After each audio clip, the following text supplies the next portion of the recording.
Brady under center, victory formation, takes the snap, falls to a knee, and that'll do it. The New England Patriots have won. And Virginia with the all-time turnaround title. We the North are now we the champions. The Raptors, the 2019 NBA champs. Now, here are your hosts for Sports 56 Middays, Greg Gaston and Eli Savoie.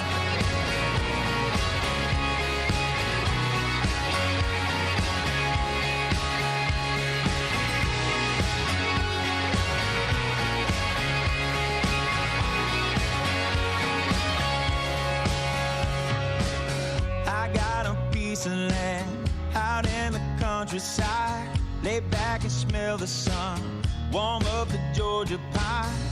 Feels so good to be taking it easy. Why would I ever leave?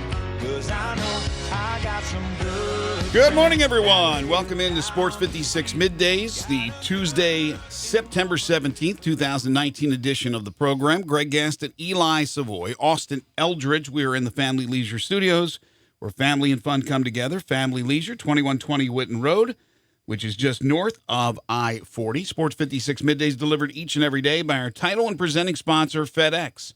No matter what stage you're at in your business, there's room to grow online. You can learn more at fedex.com/e-commerce. Coming up on this very busy Tuesday edition of Middays, we'll talk plenty of NFL as we recap week number 2, and there's a lot of news, including a big trade last night, some quarterback news today, some news that has a little local flair to it we will discuss on the program.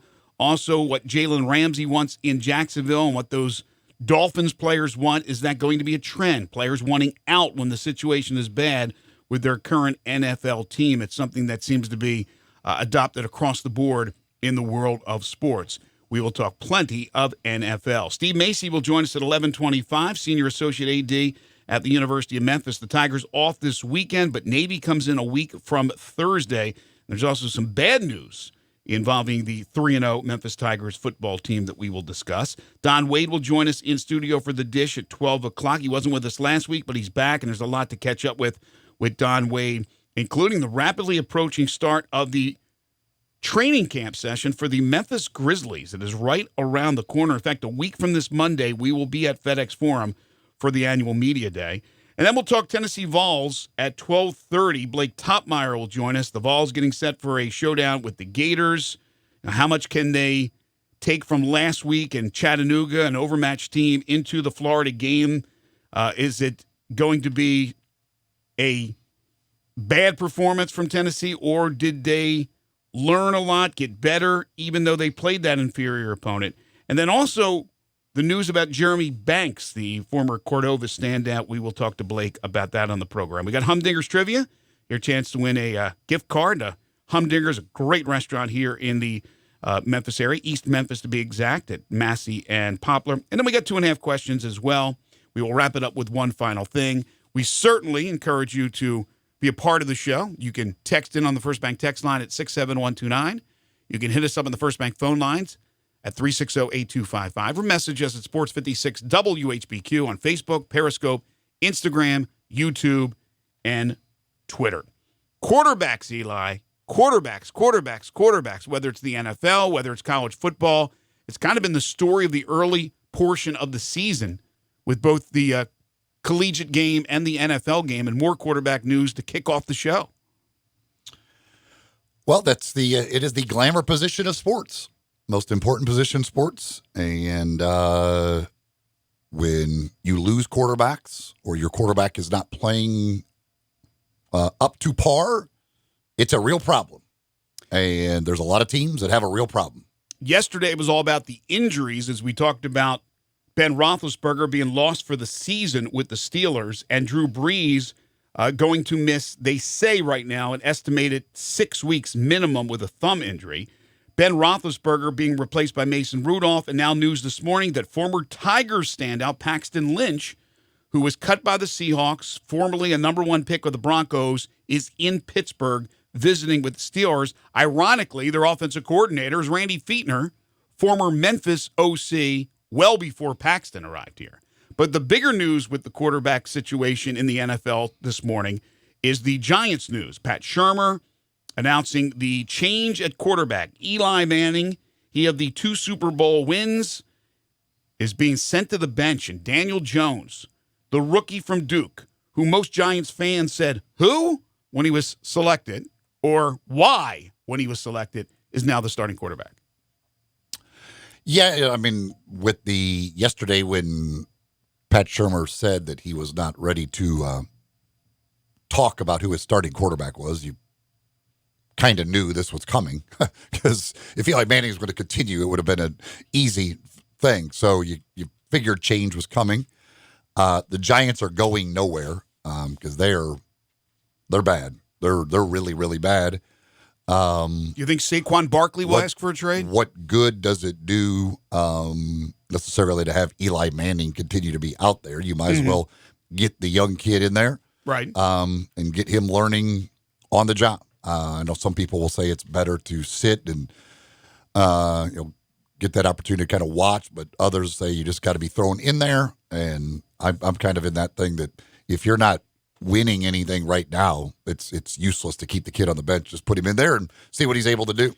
In years past, and I mean going back in time, you're right, the quarterback sat, learned from the veteran quarterback, even though he was the heir apparent. Sometimes it took 2-3 years before that quarterback got his opportunity. It's a whole different ballgame now.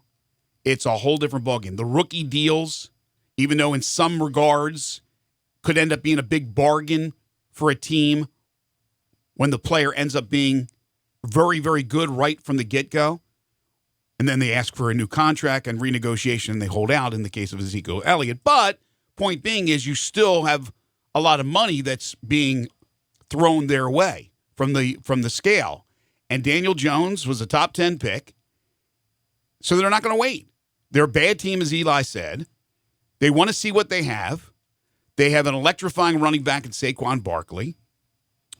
And Daniel Jones isn't going to lead them to the promised land this year. It's a bad team, but it's a chance now to see what they have. So this was not a surprise. Everybody threw their guesses in preseason on when it would happen. I think most people would probably guessing around the midpoint of the season, the midway point, but it's a little bit earlier than we expected. But the quarterback story in the NFL is just nuts, with key injuries, players going down left and right, whether it be season-ending injuries like in the case of Nick Foles or Ben Roethlisberger, or what's happening with Drew Brees. So if you can survive with your starting quarterback, and he's a good quarterback, and you have somewhat of an semblance of a defense, you're in pretty good shape. Here's the I actually thought about doing something on this for Humdinger's Trivia, but I've got a great Humdinger's Trivia question today. It could be good. That could prove to be very difficult, but we'll have to wait and see on that. Who was the last quarterback drafted in the first round that did not start a game in his rookie season? Say it one more time. Last quarterback drafted in the first round who did not start a single game his rookie season. Drafted in the first round. Okay, let me think about it. Is that the Humdinger's question, or you said that wasn't the Humdinger's? No. I was gonna use something on this about first round quarterbacks and things for Humdinger's. Is this quarterback currently playing now, or did he retire already? I will not give that. Okay, that's too much of a hint, huh? Okay.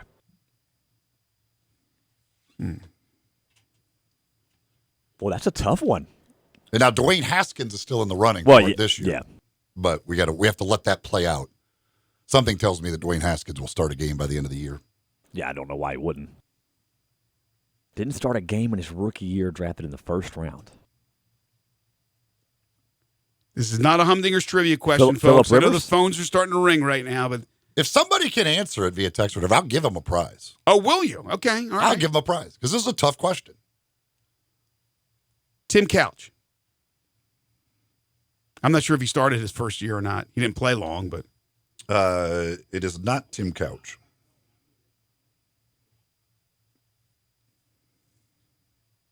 I'm sitting here trying to think of quarterbacks that are playing right now. Well, I'm gonna guess it goes back a little bit. It's not like in the last 4 years, 5 years. We're going back here. I would guess. And then when you asked him about the retirement question, the way he answered that, I'm thinking that maybe they're already gone. Dak Prescott? No. Dak Prescott started week 1. You just went completely off of what we were He had a first-round draft pick. Wasn't first Right, round and started right, week 1. right. Disqualified on both accounts. How about David Carr? David Carr. No, David Carr. He was not a first rounder? Well, David Carr, I'm pretty sure started week 1. Did he? I don't know. I don't They remember. were an expansion franchise. Paxton? That is not correct either. No, he ended up starting some games. There was all those injuries. You got to go back, I think. Austin, a little bit back. Yeah, I don't know. I'm just trying to think of quarterbacks. Austin's memory goes back 2 years, I think. Well, he's a young guy. I know. I'm kidding him. How about give us a hint? Here, you want me to read you the first round quarterbacks here going backwards in the draft? Jake Locker. Jake Locker He's right? is the correct answer. Oh, great job. Did you look it up? No, I was looking at quarterback names, but not if they started in their first round. I just couldn't remember what all quarterbacks Jake in the Locker, first round. Titans. Jake Locker did not start his rookie year. He was the starting quarterback to start his second year. He started game 1 of his second year. Go on. Jake Locker, 2011. If you go back, this is the first round quarterbacks and when they started their first game. Kyler Murray, obviously, this year, first game. Daniel Jones going to be game 3. Dwayne Haskins yet to be determined. Last year, Baker Mayfield, 4th game. Sam Darnold, 1st game. Josh Allen, 2nd game. Josh Rosen, 4th game. Lamar Jackson, 10th game. Year before that, Mitch Trubisky, 5th game. Patrick Mahomes, he started the last game of the year. That was just because they were actually rusty guys. So he was not the starting quarterback, but he did start a game, the last game of the season for the Chiefs. Deshaun Watson, 2nd game. 2016 class, Jared Goff, 10th game. Carson Wentz, 1st game. Paxton Lynch, 5th game. 2015, Jameis Winston, Marcus Mariota, both started first games. 2014, Blake Bortles, 4th game. Johnny Manziel, 14th game. Teddy Bridgewater, 4th game. 2013, EJ Manuel, 1st game. 2012, Andrew Luck, Robert Griffin, Ryan Tannehill, Brandon Whedon, all drafted in the first round. Every one of them was week 1 starter. 2011, Cam Newton started the first game. Blaine Gabbert, the 3rd game. Christian Ponder, the 7th game. Jake Locker did not start a game. Well, Brandon Whedon, the legend. If you go back, I mean, this was the list of quarterbacks drafted the first round since 2000. It's amazing the percentage of how many start a game their first year, especially how many started week 1 compared to if you did it from 99 back to if you did 1980 through 99, sure, which I think I'm going to go back and do. I'm going to look and see how many of them started a game their first year and how many started the first game compared to this group of 20 years. There's several factors. Back in the day, and when I'm saying back in the day, I'm not talking about the 50s and 60s, okay? You don't have to go that far back. But guys came to camp, first of all, to get into shape. So guys weren't in great shape going in, and especially rookies who hadn't been a part of the system. They weren't going to start these guys. They weren't going to throw them into the fire. Number 2, you had an investment with these rookie quarterbacks, but not that big an investment, which you do now. So there's more of an urgency, a sense of urgency to get these guys in there, especially if you think they are going to be the quarterback of the future for your franchise. And another reason now is because, again, if you're taking a quarterback, more than likely you don't like the quarterback you have. So you're taking this person, you see the problems continue to rear its ugly face, and then you go ahead and throw that guy right into the fire. Let them see if they can swim rather than sink. It's a whole different ballgame that is not surprising whatsoever. What is surprising is that EJ Manuel started his first game. See, I think there's a lot. I mean, I do think quarterbacks now are coming out of college more ready for the NFL. I do think there's because of it's different offense, but they are throwing the ball. They're doing a lot of stuff at the college level that I don't think they'd had to do before, as far as especially the way they're throwing the ball. So I think they come in a little bit more ready, and I think teams just realize with the salary cap the way it is, we have to. It's not worth it for us to let this guy sit there. We have to figure it out. And if he's good, we need to win while he's cheap. the NFL is also now incorporating dual threat quarterbacks. They don't want them to run that much, but we see the quarterbacks that have been drafted over the last 4, 5, 6 years, and a lot of them can tuck and run. And again, they don't encourage it, but when you're Lamar Jackson, even Josh Allen can run. But there are still the prototypical pocket passers. But back in the day, it was all pocket passers. None of those guys would run. So there's been the evolution of the game as well at the pro level to incorporate what's happening at the college level. Heck, Cliff Kingsbury's now the head coach of Arizona. They're trying to use a college football offensive scheme in the National Football League. All right, a couple of other notes before we take the break, and then we'll come back and we'll continue the talk on the NFL through 2 weeks. We'd love to hear from you. First Bank text line 67129, First Bank phone line 360-8255. Jalen Ramsey had a blow-up with Doug Marrone on the sideline. He has requested a trade.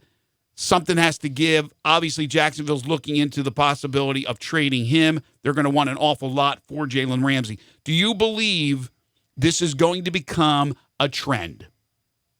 Steve Young alluded to this. Well, yeah, I mean, on ESPN. People like to be in winning situations and not in bad situations. So, yeah, I mean, a lot of guys will want out of places if it's not going well, and especially if in fights with your head coach. I mean, it's certainly going to be an issue. I think now you get into a fight with your head coach if you want out. You're not held accountable for that. It doesn't seem like it hurts you for the insubordination. So why not, if you want to get out of a bad situation, get out of it that way? Minka Fitzpatrick, all he said was, listen, trade me. The Dolphins not only are a sinking ship, they've already sunk. So trade me. He's traded. The Pittsburgh Steelers acquire him for a first-round pick. There were some other picks involved in the trade, but a great pickup for the Steelers, but they got issues on the other side of the ball, too. Big issues. So, I don't really understand that Steelers move right, at all. I'm with you. I don't think, I mean, do they really think without Ben Roethlisberger that Minka Fitzpatrick does something for them this year? Obviously they do. And Or think about this. Maybe it's one of those deals where, you know who the GM is off the top of your head for Pittsburgh? I don't know for sure. Who Okay. Awesome. Maybe you could look Kevin Colbert. Okay, so maybe they're all thinking, Colbert, Tomlin, everybody, that this could be our last hurrah. I mean, they could clean, even though notoriously the Steelers organization sticks with their head coach, right? They've only had a few head coaches. But maybe there's pressure this year, and now who knows with the Roethlisberger injury, but that we got to make moves now. We have a team that still has a lot of talent, and we can't be allowing this injury to Roethlisberger take us down and out of the playoffs and have another, disappointing season. They can think that. I mean, I just don't see how that offense. Now, maybe they just believe that Mason Rudolph is their quarterback of the future. There is that possibility.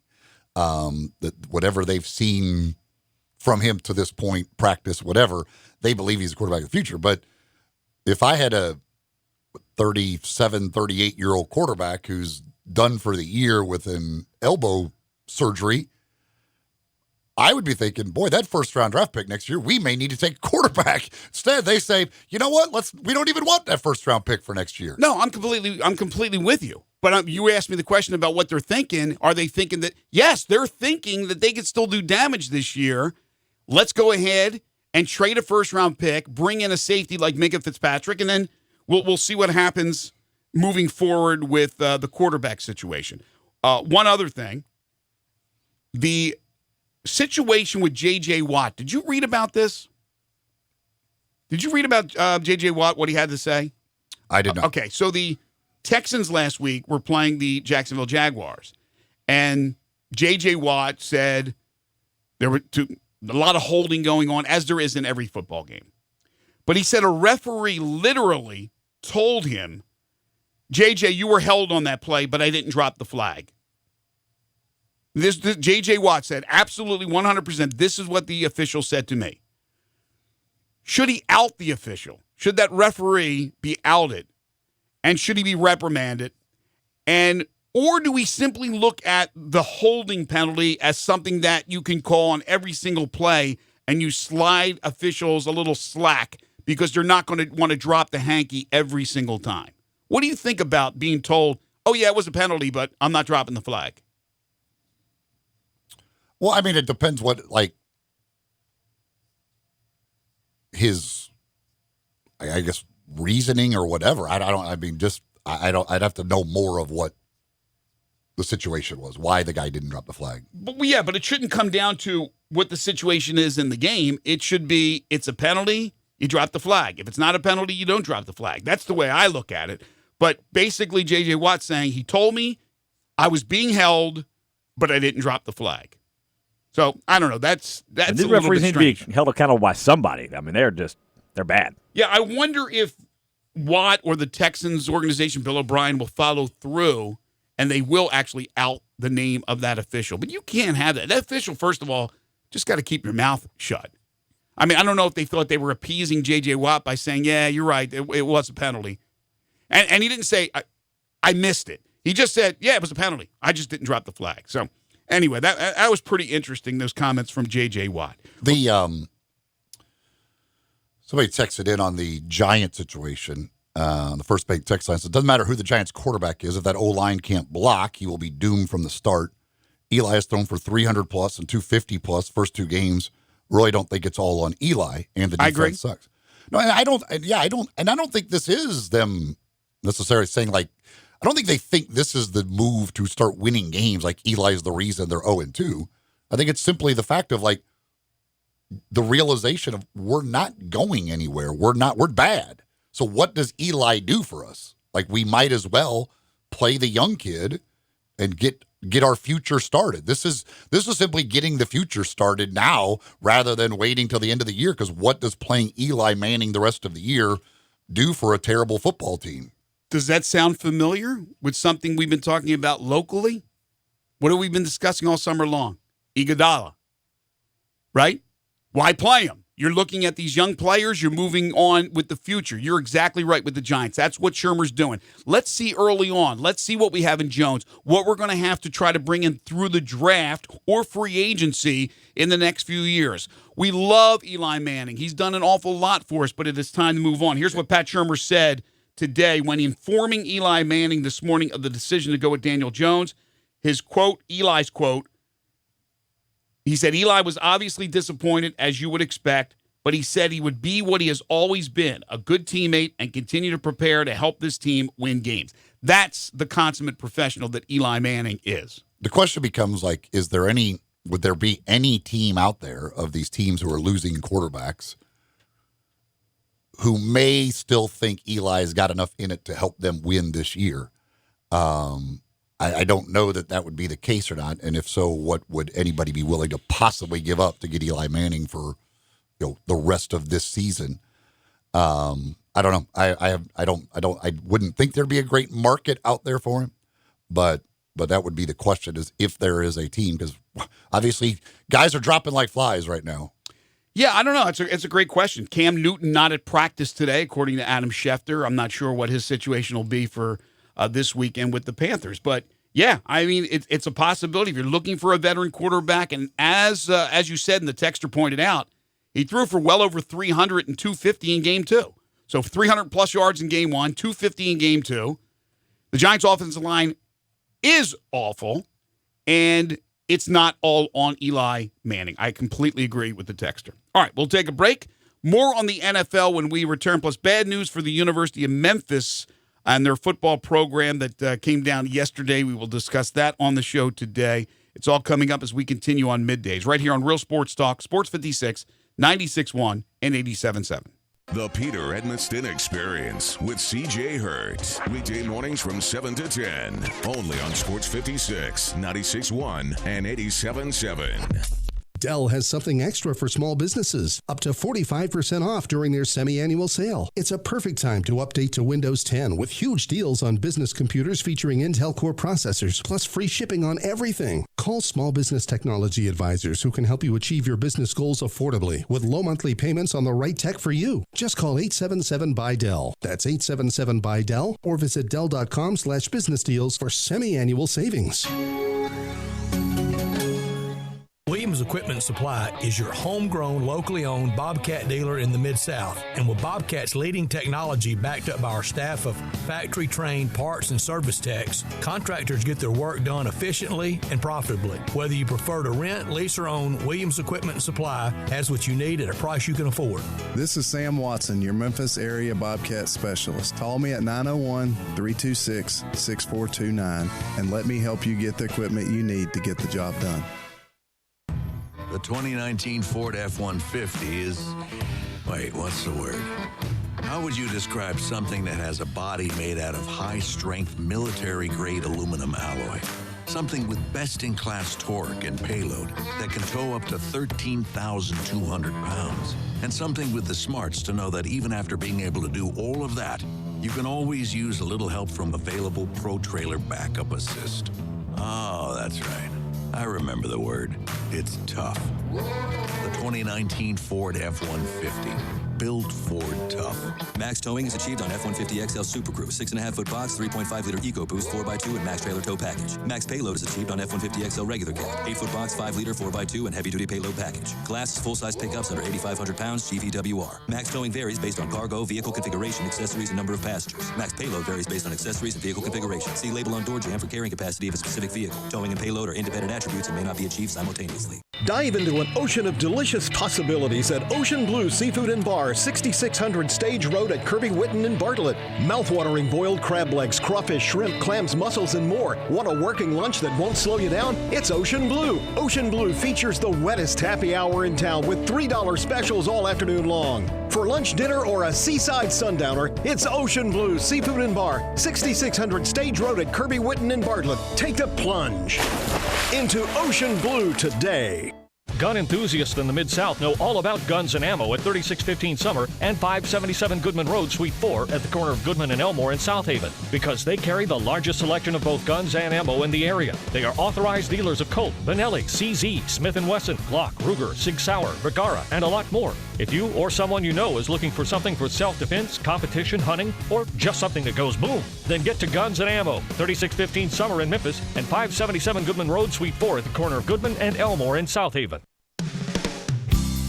DeSoto Auto Sales specializes in late model cars with low mileage. They have the highest standards in the car industry. All of their cars are test-driven, checked out from head to toe, unlimited inventory, every make and model, and if it's not on the lot, they'll find it for you. Walk in the door of DeSoto Auto Sales, 5704 Goodman Road. Within 45 minutes, you can test your car, get credit approval, and finish paperwork within an hour. No shortcuts at DeSoto Auto Sales. Kind, courteous employees, a down-home environment. DeSoto Auto Sales cares about your time. Lowest prices in a 350-mile radius. We're living in a world today where time does matter. Visit them online. Check out their referrals. DeSotoAutosales.com. Very proud to serve DeSoto County and other surrounding areas. DeSoto Auto Sales, 5704 Goodman Road. Call 662-890-7184. 662-890-7184. Come on down to DeSoto Auto Sales. Now, back to Sports 56 Middays delivered by FedEx. This hour is also brought to you by Davis Motor Home Mart. Here once again are Greg Gaston and Eli Savoie. A couple of Ole Miss Rebel wide receivers, former Ole Miss Rebel wide receivers, Quincy Adebayo and DeMarcus Lodge, are reportedly working out for the Cowboys with the recent injury to Michael Gallup, who's going to miss 2 to 4 weeks. That's according to Ian Rappaport. A couple of texts here on the first main text line. Somebody had asked if Aaron Rodgers was one of those quarterbacks. I was talking about first-round quarterbacks who did not start in year one. Yeah, Aaron Rodgers, actually, of all of the first-round quarterbacks since 2000, waited the longest to start his first game. Right. That was well documented. It was his 49th game is when he finally started a game in the NFL. So it was by far the longest wait of anybody. The next longest, let me look at this here. The next longest wait since 2000 would be Phillip Rivers. Of the long waits. Phillip Rivers started his 33rd game. Of the long waits, how many of them waited behind a Hall of Famer? That's exactly what happened with Green Bay. As Rodgers was waiting his turn, for Brett Favre to finish up. Well, Rivers was waiting for Drew Brees to move along. Yeah, so normally there's more of a rush today to get the quarterback in there because most of the time the quarterback situation that they go to is horrible. It's horrific. So they want to get these guys in as soon as they can. They come more prepared. And then back in the day, you're coming into a situation where you're following up.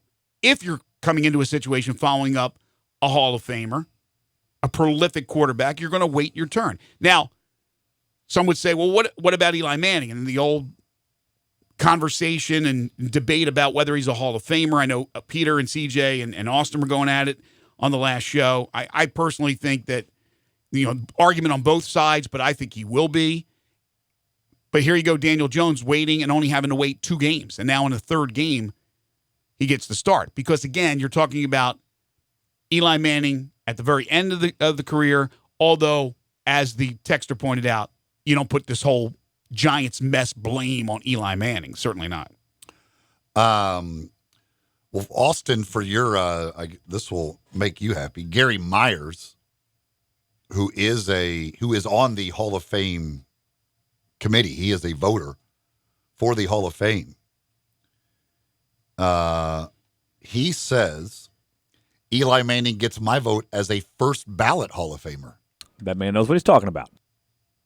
Smart guy, Not just Gary. a Hall of Famer, first ballot guy, according to Gary Myers, who is a voter.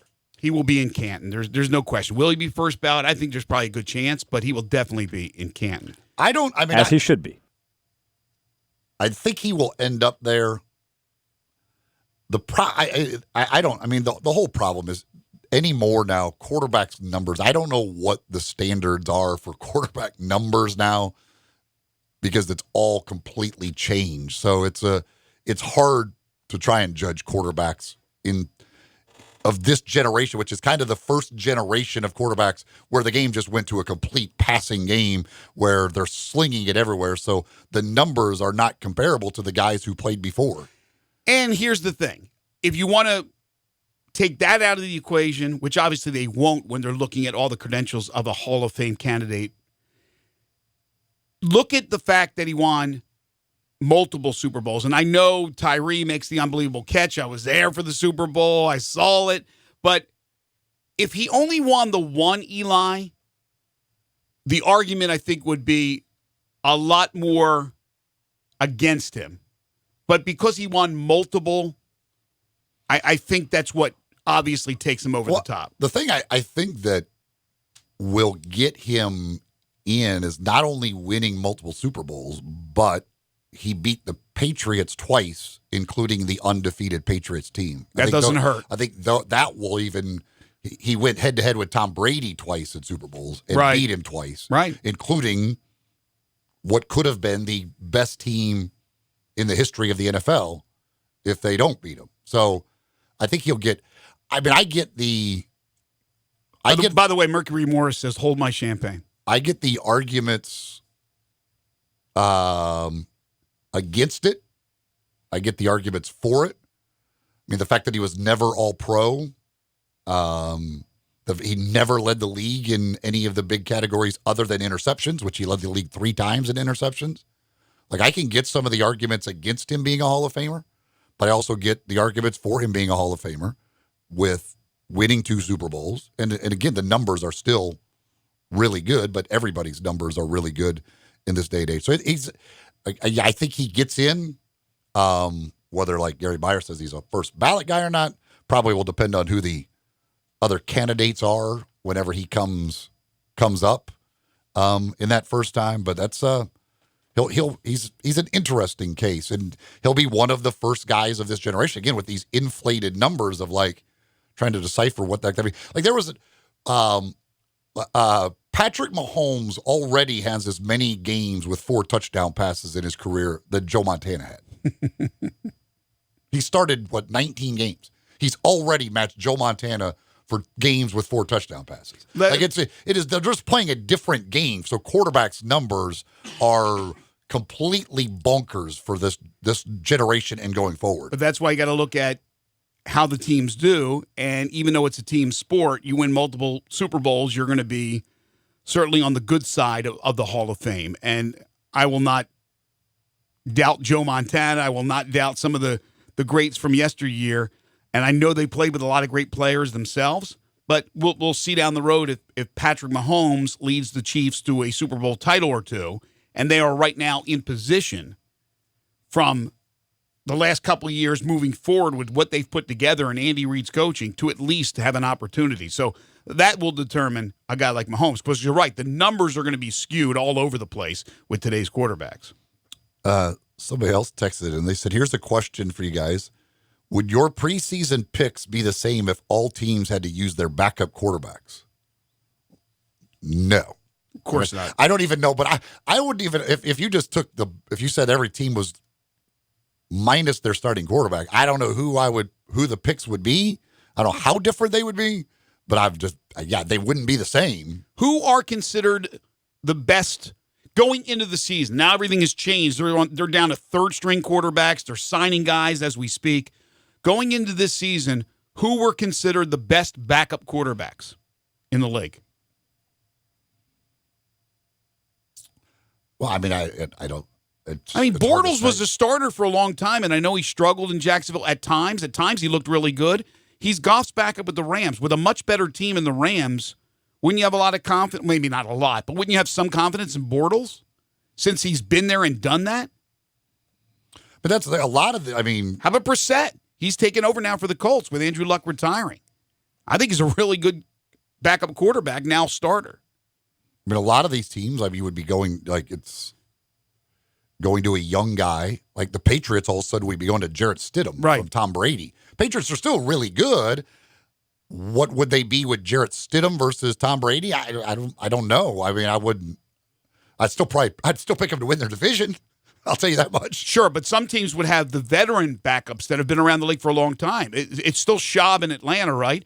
He's been around the league forever. And the kid in, not the kid, but the glorified backup quarterback in Chicago. What's his name? Chase Daniel. He's been in the league forever. Now, I don't know if you have the confidence in him leading the team as a starter, but a quarterback that has been in the league that long certainly knows the system, knows what he's doing, knows how to run an offense. But there are some interesting backup quarterbacks, to say the least. Like Teddy Bridgewater would be considered, if you just looked at backup quarterbacks, one of the better backup quarterbacks. And now we'll see what he's able to do in the time he's in there, however long that might be for the Saints. Unless Taysom Hill ends up taking over for him. A.J. McCarron was a decent free agent last year when he was acquired by the Texans, or this past season, but he's now the Texans' backup to Deshaun Watson. So anyway, to answer that person's question, it would be completely different. That is a tough thing to try and figure out. Raider Corey texts in. He says, I'm sorry, but these young guys entering the NFL have been enabled as a youngster, and now they just don't seem to respect the game. Not all, but some of them. I don't understand why it's so difficult to just go to work, be a professional, and be a model teammate and citizen. It's a sport, not your typical 9 to 5. Enjoy it.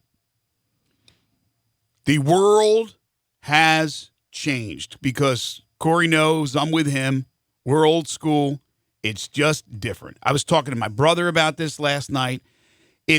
I'm going to take my ball and I'm going to go home. If I'm a really, really good athlete for whatever the sport is, you have a lot of power. As in the past, even the great players did not have the power. They didn't have the power. Now they do. So you don't like your situation, you leave. In college, you transfer. But it's worse in the NFL because you're under contract. In college, you can understand certain situations, most situations, the kid just wants to play. But in the NFL, after a game, the Dolphins players wanted out. Some of them, not all of them. Kenyon Drake came out and said, "No, I'm a Dolphin. I'm happy." Just be. I guess the point Corey's made. Hey, just be happy. You're a professional athlete. You're making a lot of money. Yeah, it'd be great if you're all with the Patriots, but unfortunately, you can't be all with the Patriots. The thing with the NFL that to me, the league has proven it year after year after year. Like teams that are bad one year can become good the next year. It happens a lot. Right. So there doesn't need. I can understand it, like the Mika Fitzpatrick one. I don't get why a guy that young needs to get out of Miami immediately. I get the idea of man, this team's literally tanking. They don't even really care to win. It'd be different if you're like in your final couple of years of your career and you're like, I don't want to like play out my final days on some terrible team. When you're that young, like there's no patience. They already had an extra first round pick next year. Now they're going to have 3, but they had 2 first round picks next year, 2 first round picks the following year. Like they can turn that around pretty quickly. So in the time that you're there, like they could become good, but it's a little weird. And that's what's funny is it's not weird, Eli. They have no patience. And Fitzpatrick gets traded to a team who I think might be on the downside. Is probably going to bottom out over the next couple of years. I mean, they've just lost all of their offensive talent. Well, he had no say in the trade, and he ends up going to Pittsburgh. And right now, it's a better situation. But you're right. For how long? Things do get turned around. They do change. The fortunes of a team does change, but the patience runs thin for today's athlete. And they don't want to be labeled a loser. They're playing for the Dolphins, may go down as one of the worst teams in history, and he doesn't want to be a part of it. Like I mean, Mika Fitzpatrick clearly is not used to losing. When you play at Alabama, like this is a foreign thing to him. But in the NFL, it only takes 1 or 2 years. I mean, if the Dolphins go and use their pick next year and draft Tua or whoever, and he turns out to be great, and you add if they've got another first round pick from the Texans.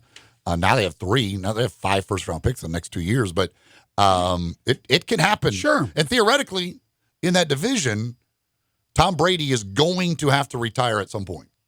I think. No. I don't believe he can play forever. I think he has to retire at some point. So it's, to me, in the NFL especially, like, just be a little bit patient. But if take a year or 2. But they're not. And if you're a really good player, you have the power. You have the power to ask for that trade. You have the power to end up with another team.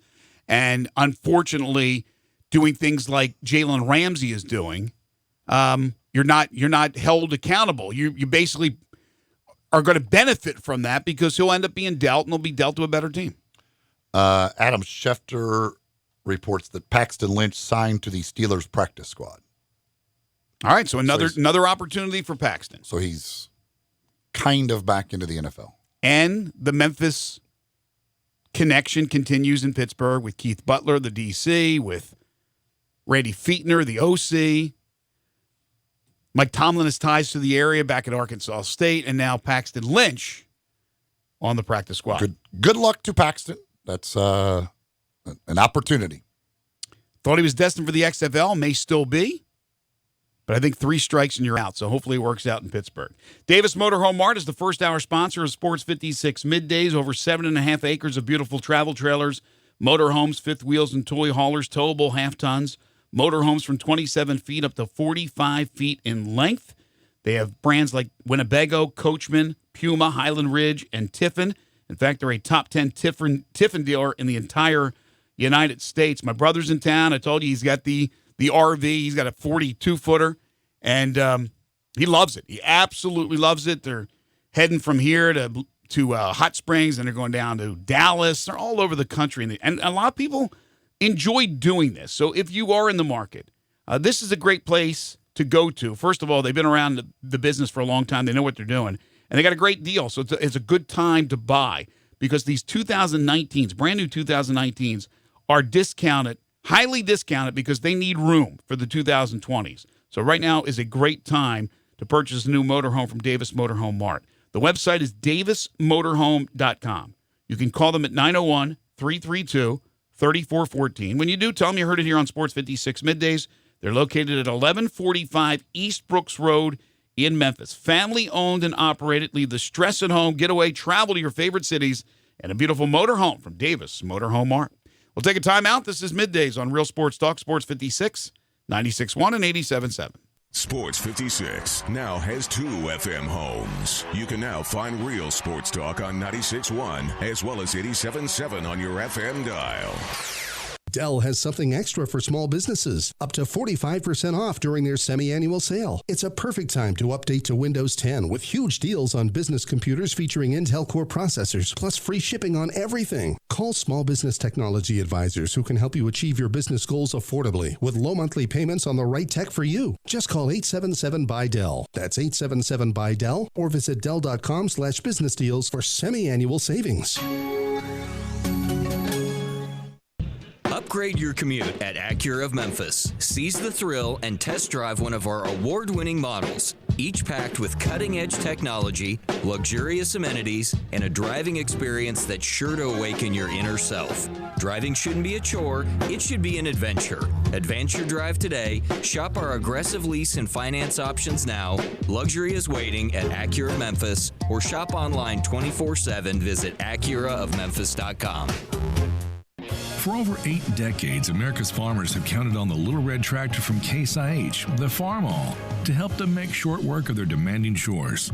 Well, Mid-South Ag Equipment can show you they aren't just for farms anymore. With horsepower ranging from 30 to 105, plus an army of attachments, these tractors can tackle every chore on your to-do list. Call 662-890-3141 or stop in today to find a Case IH Farm All that's right for you. The 2019 Ford F-150 is... Wait, what's the word? How would you describe something that has a body made out of high-strength, military-grade aluminum alloy? Something with best-in-class torque and payload that can tow up to 13,200 pounds. And something with the smarts to know that even after being able to do all of that, you can always use a little help from available Pro Trailer Backup Assist. Oh, that's right. I remember the word. It's tough. The 2019 Ford F-150. Built Ford tough.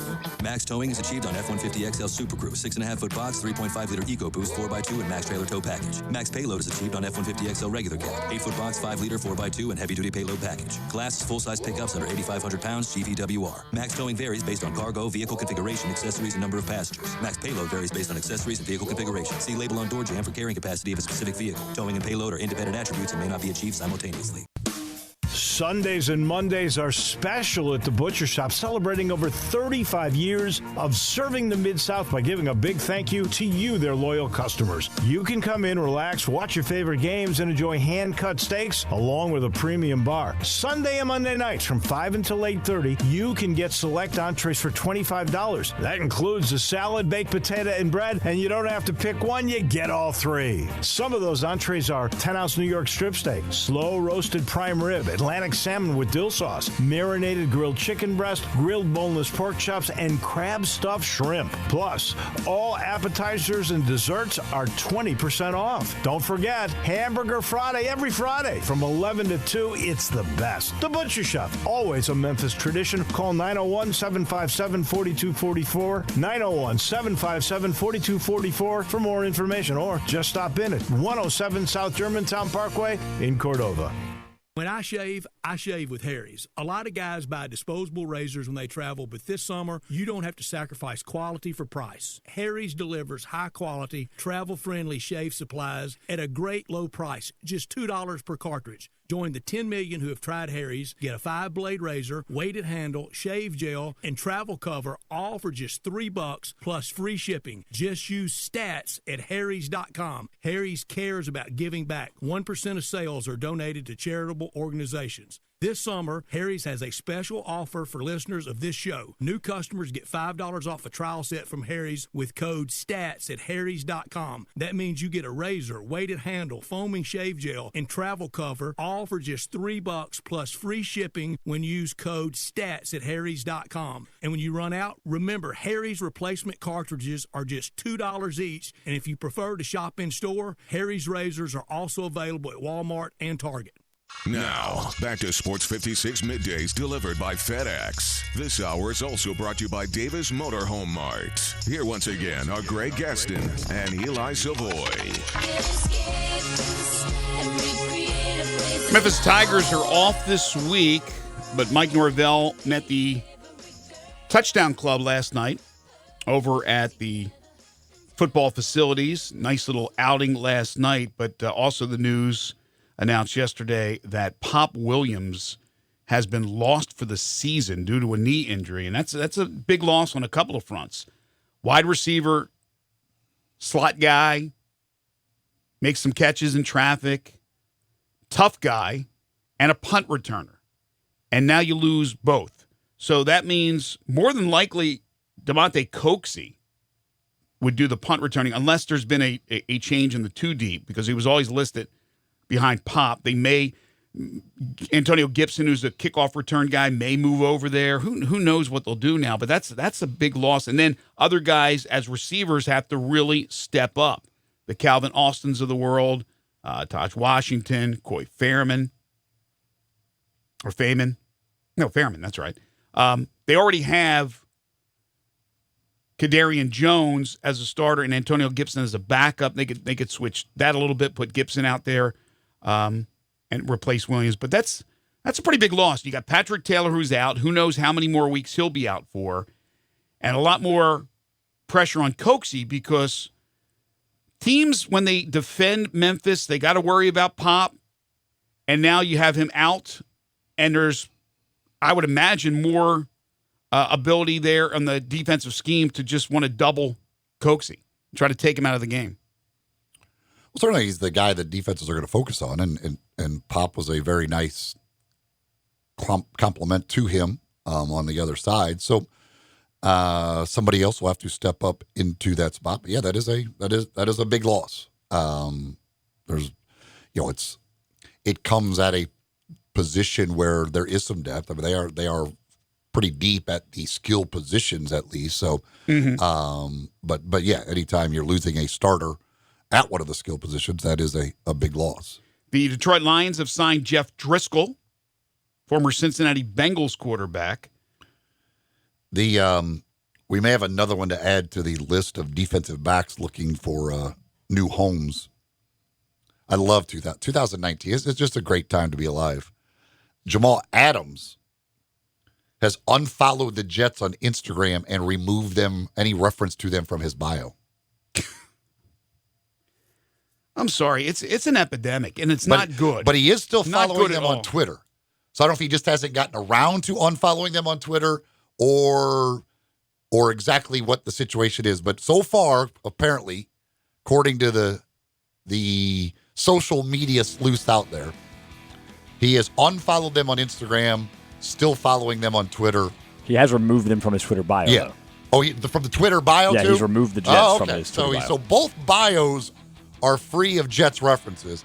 Unfollowed on one. Certainly, he's just. He's gonna unfollow him on Twitter. He just hasn't gotten around to that yet. That's my only guess. I often sound like get off my grass guy, old guy, right? But I'm sorry, man. It's the millennials today. If they don't like what's going on, they want to leave. They want to get out of town. They want to get out of Dodge. They don't want to hang in there. They don't want to compete. If there's competition, they don't want to compete. They want it handed to them. My gosh. When the going gets rough or the going gets tough, the tough get going. Apropos, the tough get going. These guys are going. They're leaving. They're jumping in transfer portals. They're asking for trades. They're insubordinate to their coaches. They make it apparent that they need to be dealt. They hold out under contract. It's the way sports is today. John texts in on the First Bank text line, says in this next draft, Tua, he says Hurst. I assume he means Herbert. Hurts, maybe. Jalen Hurts, maybe? Yeah, okay. Which one gets drafted higher? I think Tua will be the first pick of the draft. Yeah, Tua. No question. Certainly will be the first quarterback taken. Maybe not number one overall, but I think Tua will be the first quarterback taken. Well, I wonder how he feels about going to Miami. It's beautiful down there. I mean, that's the thing. There's worse places to live in this world than Miami. I'm not even a huge fan of it, but if I was a millionaire, I'd love Miami. See, here's the thing. You can ease into your NFL career because you know there's not going to be that many people watching. Again, so if you make mistakes, not seen by a lot of people. 3 first-round draft picks next year and 2 the following year. And the Steelers pick next year could be a very good pick, depending on what Mason Rudolph is able to do for the rest of this year. So that Steelers pick could be pretty valuable. We know the Dolphins pick is going to be really high, probably number 1 overall. And then they get the Texans pick, which will probably be a little bit later. But 3 first-round picks is a good way to start rebuilding. All right, we got a busy second hour. We're going to kick things off with Humdinger's Trivia after the top of the hour break. We're going to talk about some of the some of the college football lines for this weekend. Steve Macy will join us from the University of Memphis at 11:25. We got 2.5 questions to get to as well, all in hour 2.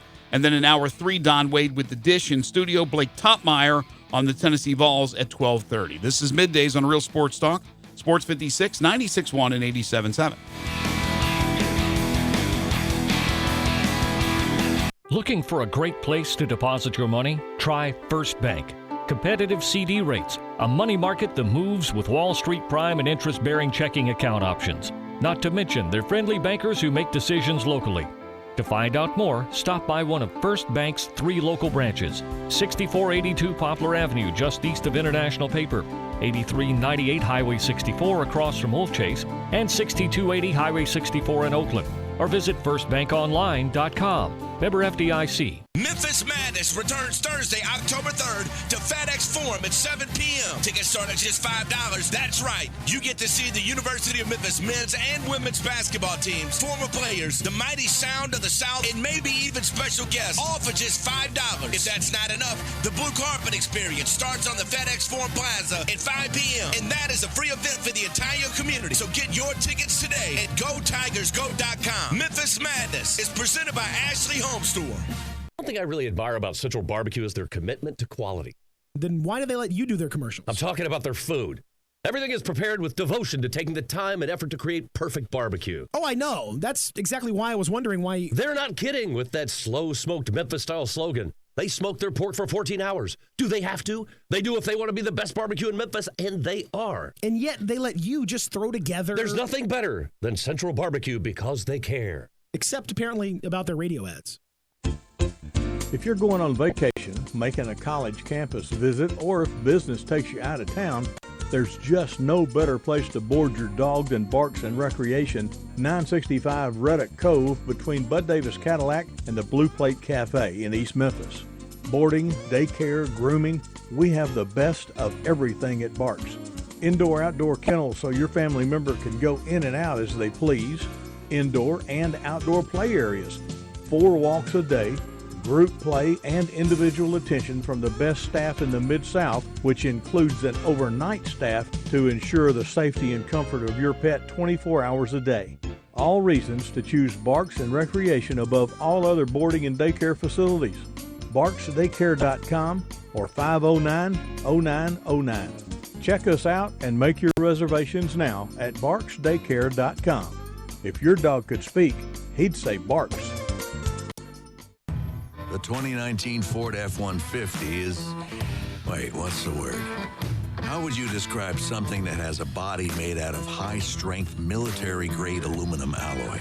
Something with best-in-class torque and payload that can tow up to 13,200 pounds. And something with the smarts to know that even after being able to do all of that, you can always use a little help from available Pro Trailer Backup Assist.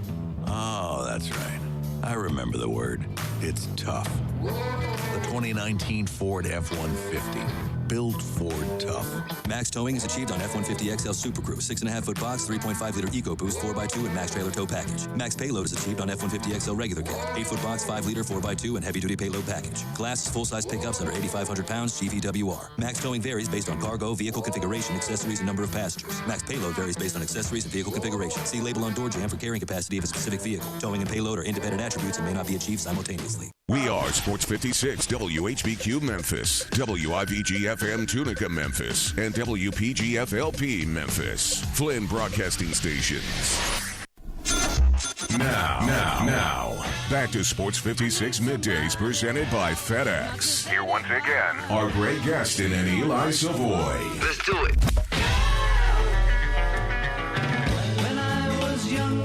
Welcome back, everybody. 11:02 is the time. Hour 2, Sports 56 Middays, live from the Family Leisure Studios, where family and fun come together. Huge discount on all spas going on right now. It's a great time to buy. Over 50 spas in stock, ready to ship. It's amazing deals at Family Leisure, 2120 Whitten Road. That's just north of I-40. Greg Gaston, Eli Savoie. Austin Eldridge. We are in the Family Leisure Studios, as I mentioned, and Sports 56 Middays is delivered each and every day by our title and presenting sponsor, FedEx. Visit FedEx.com/e-commerce to learn how FedEx can help your business thrive online. Time for our Humdinger's Restaurant Trivia. We do it each and every week. It's your opportunity to win a $25 gift card to Humdinger's over at Poplar and Massey, where you could go over and try many delicious options. Of course, it's Tuesday. That means it's Taco Tuesday over at Humdinger's. Either chicken or fish tacos, just $2 each on Tuesdays, but all kinds of other great options to choose from as well. All very affordable, all very healthy as well. All those grilled fish options, including the tilapia, the salmon, the rainbow trouts, mahi-mahi. You can get the great toppings on there. I love the sauteed piri-piri mushrooms. You can also, they've got the crispy fish and chips, chicken options, whether it be the chicken tacos that I mentioned about or chicken tenders or a boneless chicken breast. They've also got different salads to choose from, sandwiches as well, and the great sides, which include the grilled asparagus, which I'm a big fan of, also grilled zucchini. I love that stuff. Their seasoned fries. They've got a lot of different stuff. You can check out the entire menu by going to their website at humdingersrestaurant.com. That's humdingersrestaurant.com. But great, healthy, affordable food, and it's all at Poplar and Massey. And here is today's question. For a $25 gift card to Humdinger's, you can answer via text on the first pink text line at 67129. Now, if you've never signed up to be a part of our text team, you need to do that first. You first text 56JOIN, 56JOIN to 67129. You'll get a automated response back, letting you know you're all good to go.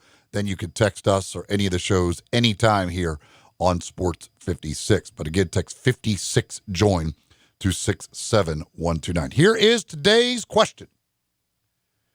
Which college football team right now has the longest active streak of scoring in double digits? I think I know that. Longest active streak scoring every game double digits. Okay. Which team? All you need to do, come with that team. 67129. And the first one to get it correct will get the $25 gift card. Whoever does win will get a response. You will know.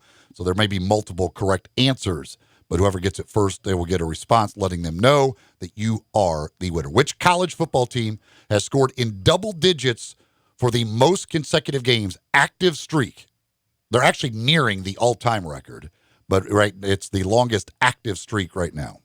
Week 3 of the college football season begins on Thursday this week. We got one game on Thursday, several games on Friday, then obviously a host of games on Saturday.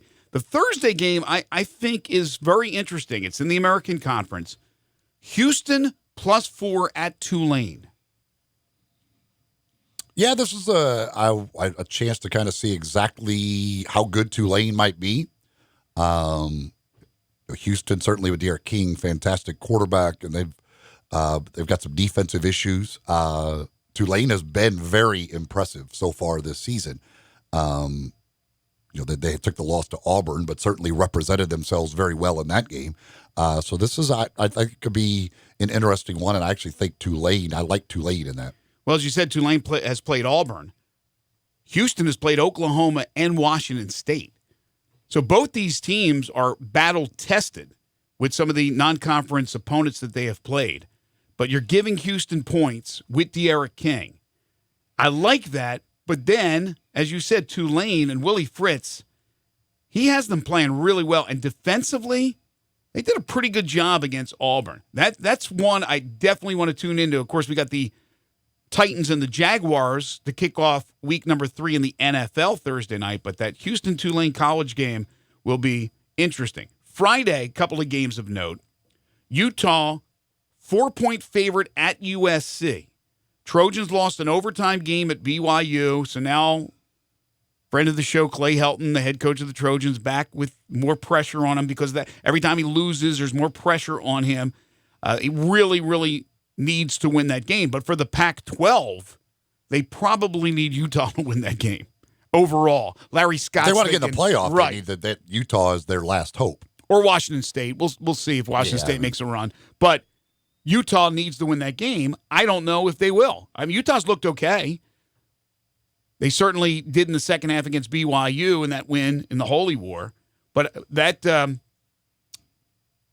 something I'll keep an eye on. The other one on Friday night, Air Force coming off a win over Colorado, getting 8 on the Smurf turf at Boise State. And, of course, Boise State's of interest because they're trying to not only win the Mountain West, trying to run through it and be in the mix for the New Year's 6 game.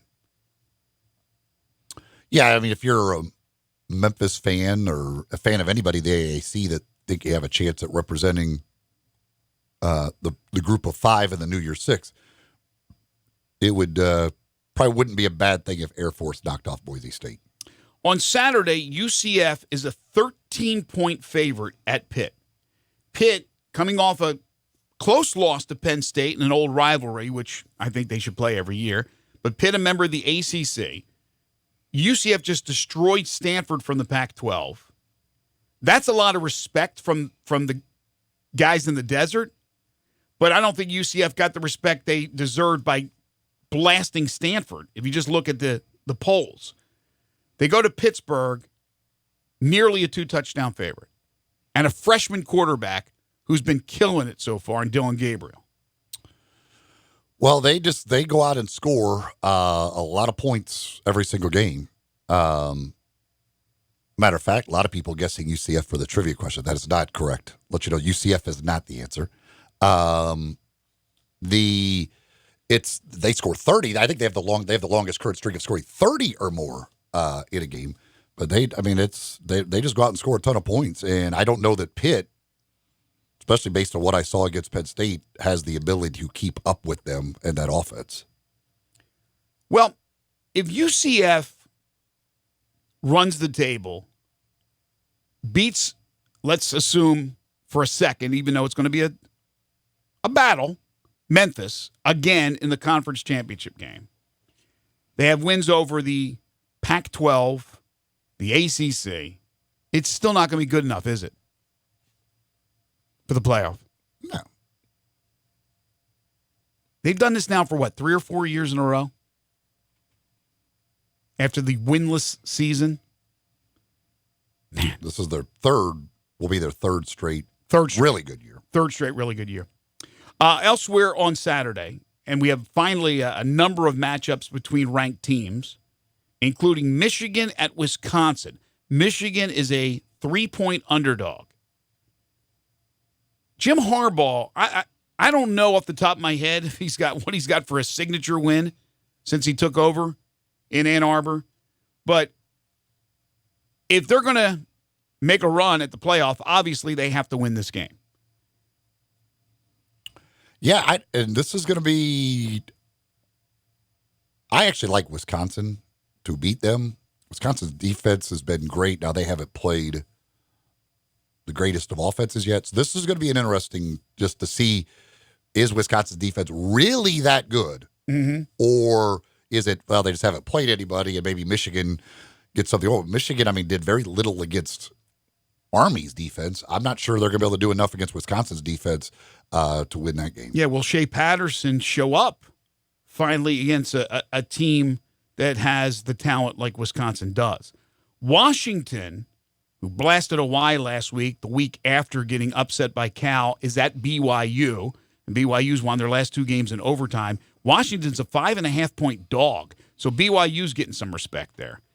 California, they've changed everything around there. All of a sudden now they run the ball proficiently. They have a defense that can stop teams. They're getting 2.5 at Ole Miss. We're going to make our picks on Thursday, but just kind of getting general thoughts from you. I think that could very well be a really close game. Mm-hmm. I don't know. I still don't know for sure. That Cal win at Washington, that's really impressive. But I don't know for sure. Tennessee's getting 14 at Florida. Kyle Trask takes over for the injured Felipe Franks, who's out for the year.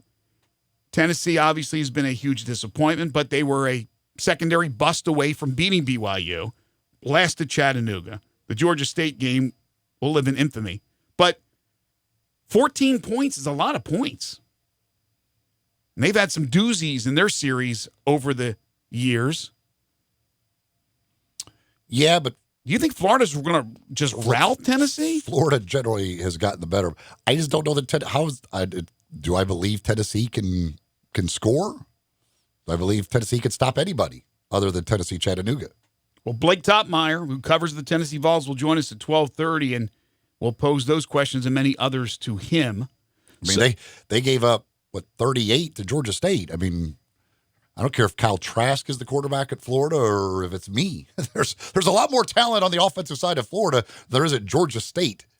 Southern Miss gets 39 at Bama. Bama doesn't normally cover against Power 5 schools. No. They normally cover, although they didn't last week, against Power 5, and then they somehow don't against the Group of 5. I know I don't have the facts right now. I'm not going to look up every game, but it just seems, that's my gut feeling is that Bama doesn't cover a lot of times when they're playing a team from the Group of 5. Southern Miss is getting 39 points.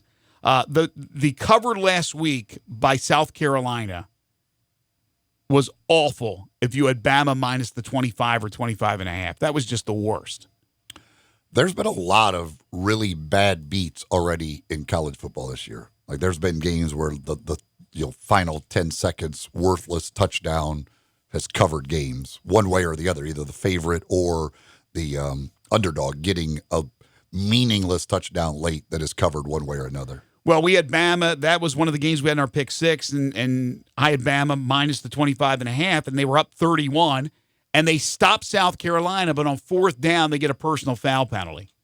And South Carolina retains the ball. They throw it to get some bonus points at the end, which mean nothing in the game, but it meant a lot to the gamblers out there. So 39, Southern Miss at Bama. Oregon minus 10.5 at Stanford. Oregon has the loss to Auburn already this year. Kentucky plus 7 at Mississippi State. Kentucky now the backup quarterback. Mississippi State, they say Stevens is looking better, but nothing yet on whether or not he'll start or will be the freshman. So Kentucky getting a touchdown in Starkville. Kansas State just went down there and beat them. Kentucky, I don't know. Certainly Kentucky played well against Florida, but I still don't know for sure with their Sawyer Smith experiment what they are offensively. Isn't that was the one that was a tough. Now it ended up being depending on what line you got it at, it may have ended up being a push, but that was a pretty bad beat in its own right with the Florida-Kentucky game. Right, it was. Kylan Hill, by the way, Mississippi State running back, leads the nation in runs of 10-plus yards. So they can run the ball against that Kentucky defense, which is a pretty good defense. They can establish that run, and that's what they'll try to do with young quarterback on both sides, right? Kentucky and Mississippi State. Mississippi State, I think, wins that game. But it is 7 points and Kentucky. LSU minus 23 at Vanderbilt. Right now, LSU is just throttling everybody they're facing. What was the tweet I saw? And then beat, obviously, Texas in the shootout. There was somebody, I don't even know who it was, but they said, LSU fans, remember, every beer you buy at the game this week funds another Vanderbilt baseball player scholarship. SB Nation blog account tweeted that out. So drink wisely.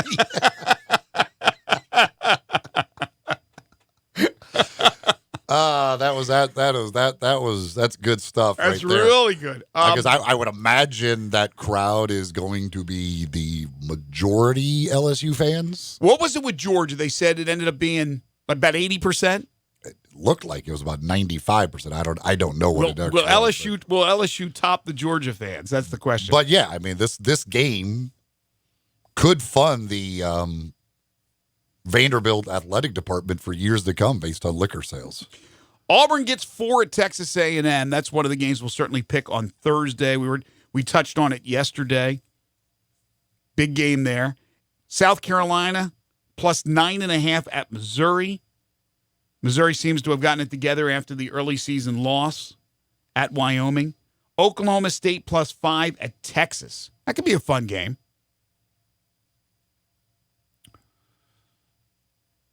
Oklahoma State I don't know what they are. They didn't look very good this past week. Normally can score. Gundy's teams can normally score. Who were they playing this last week? Because I watched a little bit of that game, and it was like Tulsa. Yeah. Yeah, halftime was really close. They kind of pulled away late. They got a late touchdown, I think, to cover in that game as well. But right. They didn't look. They don't. This is not one of Gundy's better teams. I'm starting to worry a little bit about SMU in the American Conference as far as when it comes to the Tigers. I know the Tigers host. Do they host? Yeah, they host SMU this year. But Shane Buechele is throwing the ball all around the park, and I love their coach. They get 9.5 at TCU. Now, TCU looked really good in ripping Purdue. I thought that would be a close game. So maybe Gary Patterson has the Horned Frogs back. But SMU, the way they can score +9.5, TCU always has a good defense. I think that's an interesting matchup. Arkansas TCU's kind of under the radar. Like TCU has not been. No. Like they've kind of disappeared off the national map for a little while. Because weren't they awful last year, if I'm not mistaken? So kind of out of sight, out of mind. Arkansas plays another team they should win and probably beat big, San Jose State, not unlike Colorado State this past weekend. San Jose State gets 20.5 at Arkansas. Arkansas trying to look. They're not going to win many games in the league, if at all, win any game, but they should go to 3-1. And then finally, the big one that everybody's waiting for, Notre Dame, 13.5-point underdog at Georgia. That's how well Georgia's playing. They look like a well-oiled machine. And Ian Book's coming off the 5 touchdown passes. They played an inferior opponent in New Mexico, and they have to be beyond great to go between the hedges and win that game. But 13.5-point dog? I don't think it's enough. I think Georgia, to this point, I would say Georgia's been the best team in the country. Georgia and LSU have been the 2 best teams in the country. Well, Georgia's played Vanderbilt. They played Arkansas State. Who'd they play week 1? They played Vanderbilt week 1. Oh, Vandy was week 1? They played 3 games, right? I got to look this up.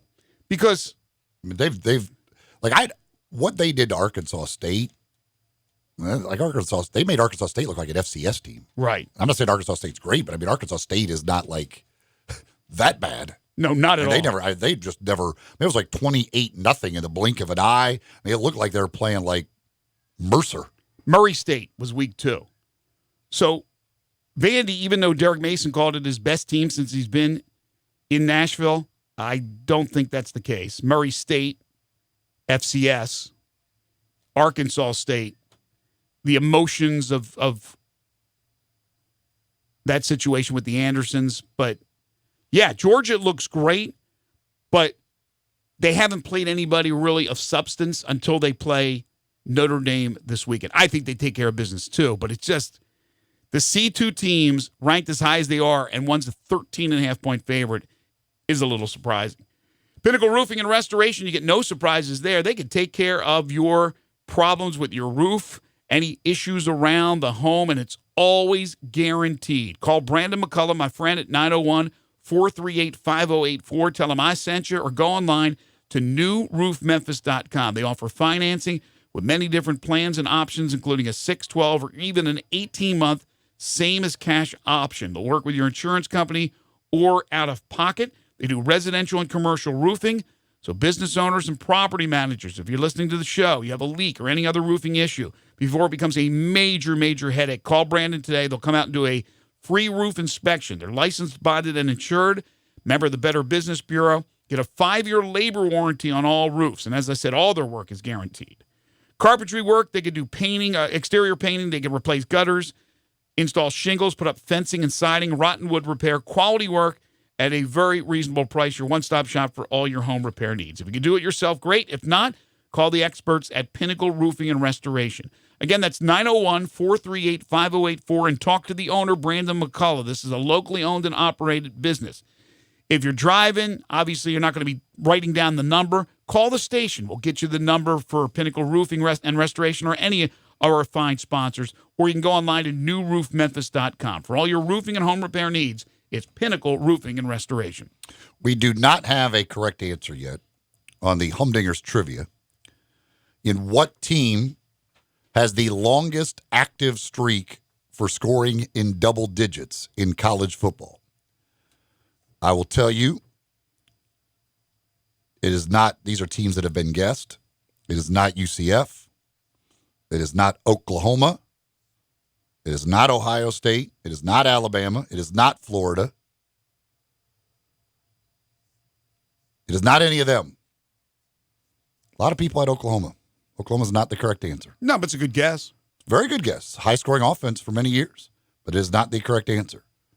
So if 67129, 67129, longest active streak in college football for scoring in double digits, I'll tell you the streak is at 122 games.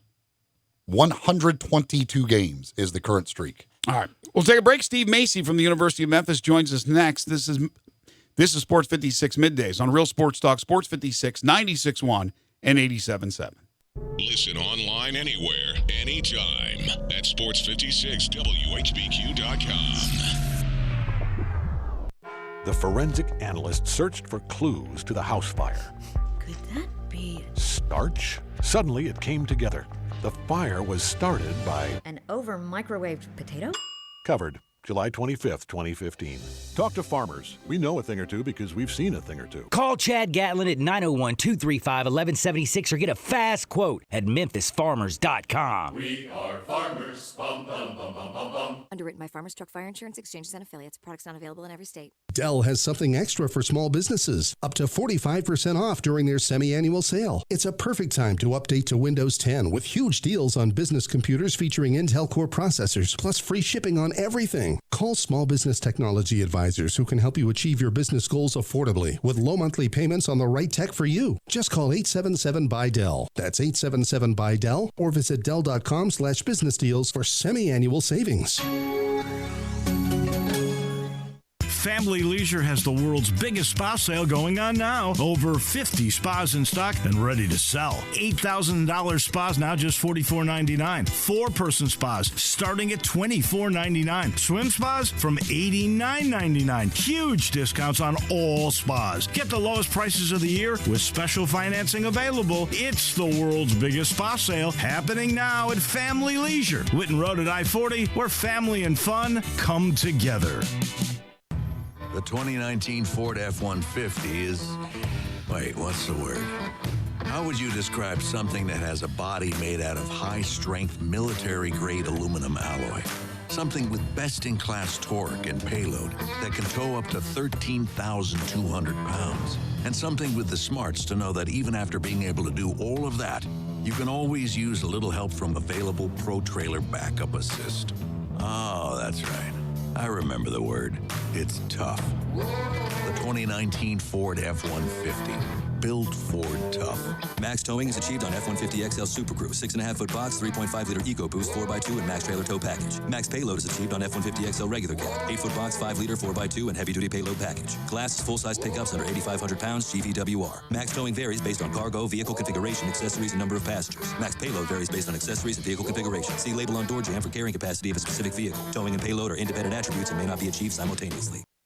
Memphis, it's official. Crab King Seafood is where it's at. For the most flavored seafood and biggest plates, run to a Crab King's near you. Visit our Bartlett Cordova location at 7140 Stage Road or our East Memphis location at 5992 Knight Arnold Road. Starting this week, get 3 juicy snow crabs, 17 shrimps, 2 whole sausages, 2 corn, 2 eggs, and a large side of potatoes for only $43.99. That's right, $43.99. The price, the portions, the service is why Crab Kings is number one. Make the right choice the first time. Make it Crab Kings. Come and devour our tasty snow crabs, king crabs, shrimp, salmon, and catfish. Enjoy Memphis' best tasting pastas with your choice of toppings. Visit our Bartlett Cordova locations at 7140 Stage Road or our East Memphis location at 5992 Knight Arnold Road. Crab Kings is open Tuesday through Sunday. For more information, Google Crab Kings Memphis or download the app. Crab Kings, a Memphis original.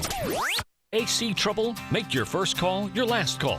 Call Air Doctors of Memphis, 901-598-HVAC. Owner Matt Davis is a third-generation full-service air conditioning specialist. Air Doctors of Memphis services all major brands, and labor and parts are guaranteed 100%. Their yearly AC checkup is only $60, and 24-hour emergency service is billed at normal rates. Your comfort is their highest priority. Contact airdoctorsofmemphis.com or call 901-598-HVAC.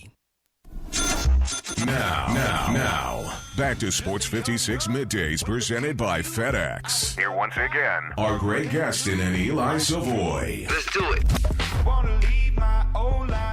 Let me, when we're talking about the trivia question for the team with the longest streak of scoring a double digit, we're talking, this is FBS team. Yeah, somebody had my idea. They guessed North Dakota State. Yeah. FBS team with the longest current streak of scoring in double digits. So it's not, I didn't go to the FCS, the Division Twos, the Division Threes, but the longest FBS streak of scoring in double digits. And you've already eliminated a few names on guesses from our fine listeners. UCF's out. Oklahoma's out. Yes. Who else did you eliminate before the break? Alabama was one. I don't remember because I cleared all the board. So, but I'll. Okay. Keep the guesses coming in. Text in at 67129. Without further ado, time to join our friend Steve Macy, Senior Associate AD at the University of Memphis. You can follow him on Twitter at Steve Macy. What's happening? Hi guys. No, since we're doing numbers, I got a couple for you. How about that? What do you got? All right, 22-3. Okay. 22-3. 27. 27. 14. 14. 9-0. 9-0. Hut. All right. Hut. Are you ready? So 22-3 is the combined record of the Memphis football, women's soccer, volleyball, and men's soccer teams right now. Wow. Okay. Good start. 14 is the current ranking of the women's soccer team in the nation. Very nice.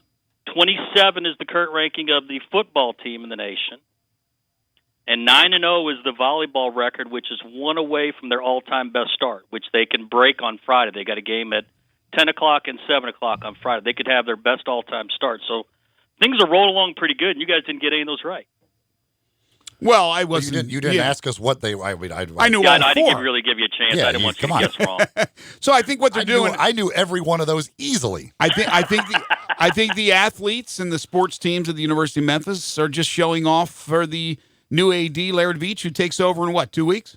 Yeah, I mean it's spectacular. And men's soccer, I didn't even mention them. They beat the number 10 team in the nation this past weekend at Xavier. So, even though they're the paltry 3-2 record compared to the rest of the teams, they have the most distinguished win this year. So it's been a really fun start, and I think we kind of saw this beginning here the last 2 or 3 years in that a lot of the programs were getting really good here at Memphis, and that we're continuing to see strides being made. So it's good. I mean, it's I think we spend most of our time talking about football, men's basketball, but when you see what the other teams are doing, you start to see what Memphis Athletics is doing and what the investments are, and the student athletes and the coaching staffs that we have. And we have some amazing coaches here, and I think that's really starting to show. Good point, Steve. The speaking of men's basketball, though, is it sold out? Is Memphis Madness sold out yet? Not yet. We've got a little over 2,000 tickets remaining. It's basically the last 4 to 5 rows all around the top of the arena. It'll sell out. Once you start to get to that point, it slows down a little bit, and who knows? Maybe some media member will make some ridiculous claim, and all the tickets will get sold really quick. Well, last week we asked you about those aren't being reserved for Elvis's friends and family to watch him perform. They're not being reserved. I guess they They're probably wide got open. better seats than that. Yeah, he has much when better seats. Elvis is in the building, I mean, certainly, I would imagine Priscilla's going to sit down low, watch him perform one last time. Should be quite a night. So last week we asked you about the basketball schedule, and I think you said, "Well, I'm hearing Eddie Money's going to be there too." Will you be quiet? We've lost, ladies and gentlemen. We've lost Eli. Too soon. That is too soon. But those are what made me think of that. There was somebody tweeted this video of this news reporter, and I don't know where she was from or ever, but it was so funny. In her actual report, she ended it by saying, "We reached out to the man who was killed in this accident, but he was unavailable for comment." I saw that, and it was, and somebody had put like a meme together where it was like the producer in her ear saying, "Ask to interview the man, but he's dead." I hope that when she left the air, like that register with what she just said. We reached out to the man who died. He was unavailable for comment. Well, maybe we'll get him later. Well, maybe if we get him at 10 o'clock. Well, if she didn't realize it at that point, I think she knows it by now. But anyway, you said last week, no, Greg, I think it's going to be next week, meaning this week. So now, can you confirm that this damn schedule is going to come out? We're almost up to the season. It's close. We're really, really close. Yeah, I think we'll see it. It's been frustrating for us as well, and we've been, for us, it's impacted our tickets. And so when we talked about this a little bit, we put the tickets in a nice ticket book and delivered to our fans with different information. And this year, the theme is the centennial of Tiger Hoops, and so we've got some great players that have played for Memphis in the past that'll be part of the tickets and the ticket book, and kind of listing some of the accolades of the program over the year. And so we're worried about that, getting to people in a timely manner. And I think we're at a point now where we recognize that the books will get done, but we're going to do a pretty concerted effort to inform everyone that, hey, you're going to get your books about a week before the first exhibition game. So hold tight, they're coming. You will get your FedEx tracking number and all that stuff, but it's going to be a little tighter than we want. It's just due to the lateness of the schedule. I mean, getting the schedule this late really puts us in a bind, and we'll play our first exhibition game, I think October 24th. So it's a really early exhibition game as well. So it's put a little time crunch on us, but we'll get through it. Yeah, you're just over a month away from the first exhibition game, and the schedule's not out yet. That seems a little tight. Yeah, that is one of those things you look at and you go, maybe that's not the best planning, but I think with the TV piece, and the good thing is we're going to have a phenomenal TV schedule for this basketball season, and so I think once as we look through all of it and absorb it and say, okay, yes, we would have liked to have had this at the beginning of September, but I think what the overall outcome is going to be very positive, and really the only negative is going to be that we all wanted it earlier, and that the season tickets will get to people a week later than we would have preferred. But everybody's going to get their tickets, and it's going to be a phenomenal schedule, and the amount of national TV exposure, I think, is going to be worth every minute we waited extra. With the bye week this week, Mike didn't have his weekly radio show, but he did speak to the Touchdown Club over at the football facilities. Were you there for that by any chance? I was not. Okay, because I heard he just killed it. He always kills it. I mean, that guy can talk. I mean, and he's so passionate about things, and the way he is. And the thing that's always impressed me about Coach Norvell is that he's the same one-on-one in a group of 5 at a meeting or in front of 1,000 people. He is who he is all the time, and I think that's why when you hear him and somebody says he killed it, it's because he's just being himself, and it's so genuine. And that comes through, and I think you see that's why his teams respond well to him. I think that's why so many coaches respond to him and want to come work for him, and I think that's why the community responds to him, is because he's genuine, and he's a good person, and he's a good leader, and he's a heck of a motivator. I mean, the number of times I've had people that have heard him speak saying, man, if they'd have brought some shoulder pads and a helmet, I think I might have put him on. It's remarkable that he has that kind of enthusiasm and energy all the time. But he talks of the city as well. It's not just the school. It's not just the football program. It's the entire community. And he has, and I think he's done an amazing job of tying their success as a community success. It's not his success. It's not just the teams. It's not just the universities, the athletic department. It's the whole community. And I think it's someone who grew up coming to Memphis from time to time and and I think he came to Memphis from time to time to have fun as a young adult. But I think he understands Memphis better than most people that come to town, and he got it right away. And I think that's a testament to just who he is and his character, but also understand what the job is. And there really isn't a segment of the job of football coach that you look at and you say, wow, Coach Norvell could use some improvement in some areas. It's hard to find him. I mean, the guy, he's just phenomenal. Steve, one other quick thing before we let you go, and we'll get more into it when you join us, I think, at 11 next Tuesday, because the game against Navy will be 2 days later, and we'll have a lot of things in place. But is there going to be anything different because the Naval Academy is here, or is that more on them? I mean, obviously, there's a lot of pomp and circumstance when you play the military schools. Anything planned?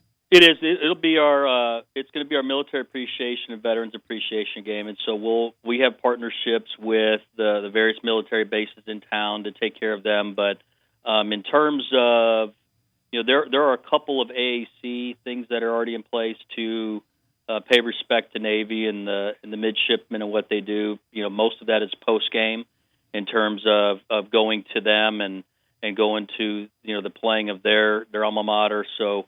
There's some of those things that are a little bit interesting, but other than that, this is a really, really important game for the football program. And if you talk about needing a home field advantage, this is one of those games.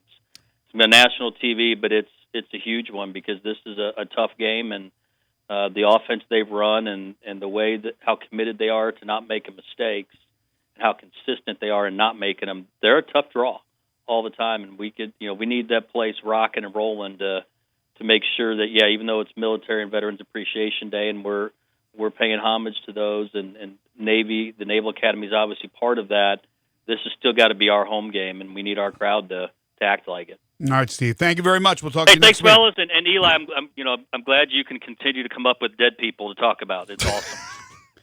Rick Ocasek. He hasn't brought up Rick Ocasek. No, he has not brought up Rick Ocasek. I did not. I've been listening to cars all day. He's not going to be performing at Memphis Madness. If he was, I would tell you. That's right. Eddie Money, Rick Ocasek not performing at Memphis Madness. You heard it here first. Thank you, Steve. Thanks, guys. Appreciate Bye. it. Now, how about if it's somebody like Ghost Killer? It's a ghost, but I think he's alive. Where does that fall in the range? I mean, he's technically a ghost. Is he performing? I don't know, but I'm throwing it out there. I've only reported Elvis. Because you can't prove it, right? So we have a correct answer for the Humdingers trivia question. You said it was going to be tough. It only took 40 minutes. The reason I asked the streak, the team that has the record just barely got it this past week. And it is not a team that you would expect necessarily to have this. They are a Power 5 team. They are in the Pac-12. And they are... Utah? No. Go ahead, tell everybody. They were a lot of people guess Memphis. Memphis is not the answer. However, Memphis's coach once coached at this place. Arizona State has scored in double digits in their last 122 games. Well, they barely got to double digits this past week, right? Wasn't it? That's what I just said. Oh, sorry. Didn't hear That's why you. I said that. I tune out sometimes with you. The last time Arizona State did not score double digits in a game, they scored 9 points on November 7th, 2009 against USC. Wow. The interesting thing, a lot of people guessed Oklahoma. Oklahoma, on that very same day, November 7th, 2009, did not score in double digits. And only one time since then has Oklahoma not scored in double digits. But there has been one time, it was a bowl game, I actually think, I'm pretty sure it was a bowl game for Oklahoma, that they did not score in double digits.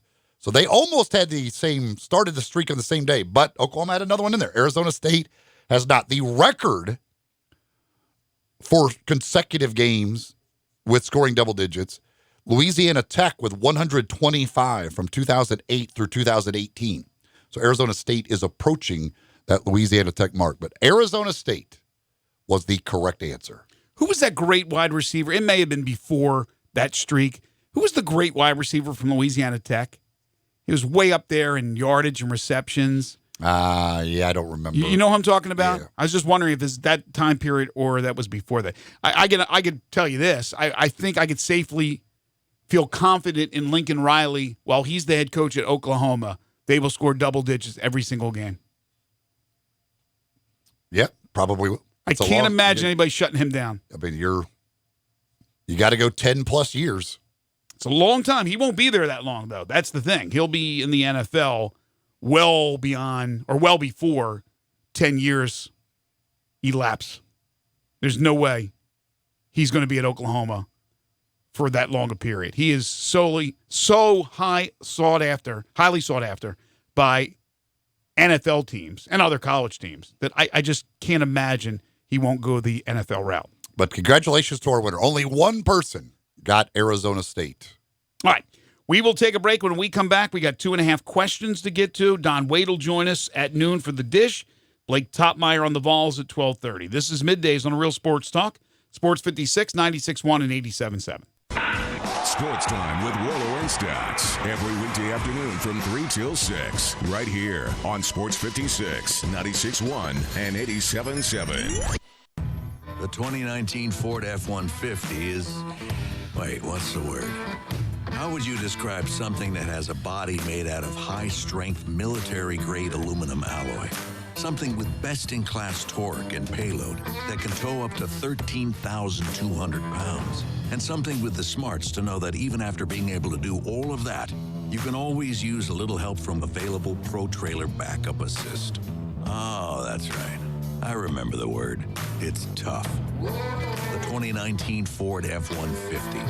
Built Ford tough. Max towing is achieved on F-150 XL Super Crew, 6.5-foot box, 3.5-liter EcoBoost 4x2 and max trailer tow package. Max payload is achieved on F-150 XL regular cab, 8-foot box, 5-liter 4x2 and heavy-duty payload package. Glass is full-size pickups under 8,500 pounds, GVWR. Max towing varies based on cargo, vehicle configuration, accessories, and number of passengers. Max payload varies based on accessories and vehicle configuration. See label on door jamb for carrying capacity of a specific vehicle. Towing and payload are independent attributes and may not be achieved simultaneously. Hi, it's Jamie, Progressive's #1, #2 employee. Leave a message at the...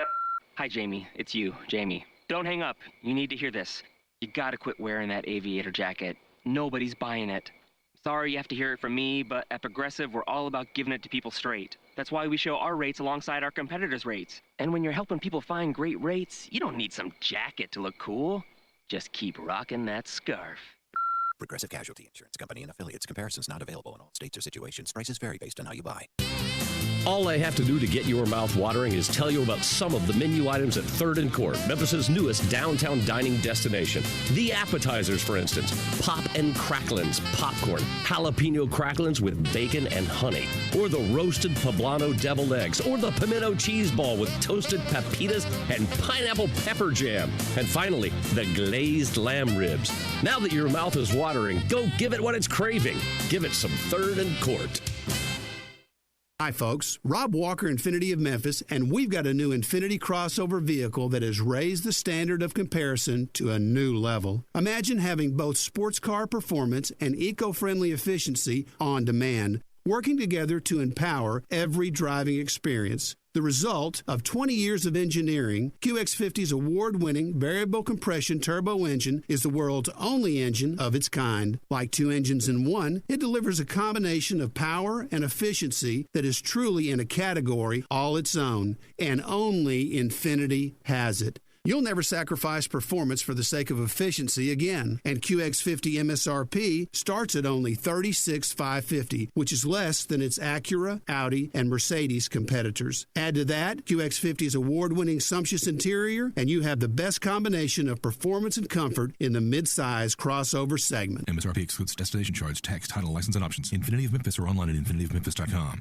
Gun enthusiasts in the Mid-South know all about guns and ammo at 3615 Summer and 577 Goodman Road, Suite 4 at the corner of Goodman and Elmore in South Haven, because they carry the largest selection of both guns and ammo in the area. They are authorized dealers of Colt, Benelli, CZ, Smith & Wesson, Glock, Ruger, Sig Sauer, Vergara, and a lot more. If you or someone you know is looking for something for self-defense, competition, hunting, or just something that goes boom, then get to Guns and Ammo, 3615 Summer in Memphis and 577 Goodman Road, Suite 4 at the corner of Goodman and Elmore in South Haven.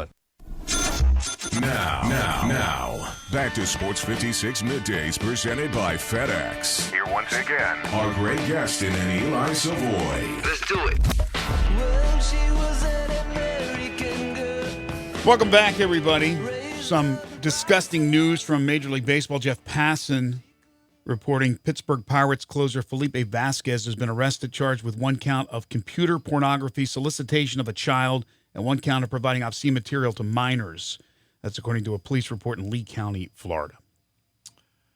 Yeah, that's disgusting and disturbing. Mm-hmm. They say he sent a message to a 15-year-old girl suggesting they would meet for sex after the season. What in the world? What in the wide world of sports is going on here? What are people thinking? Time now for 2.5 questions. Who, what, where, when, how, and why? Questions start with these. Step right up and answer all my questions, if you please. I'm just a normal kid, like you, except that I ask questions. And because I'm brave enough to ask questions, I come under scrutiny. Asking all them questions. Why you asking all them questions? Now here is a question for you. What does the fox say? Question number 1. I will give you a quarterback, and I will give you a number. I want you to go over or under for games they will start for the rest of their career. Oh, jeez. Okay. Somebody texted with Troy Edwards was the Louisiana Tech Thank you very much. Yeah, Troy Edwards. Very nice. Drew Brees, over or under 8.5. Over under 8.5 more games in his career.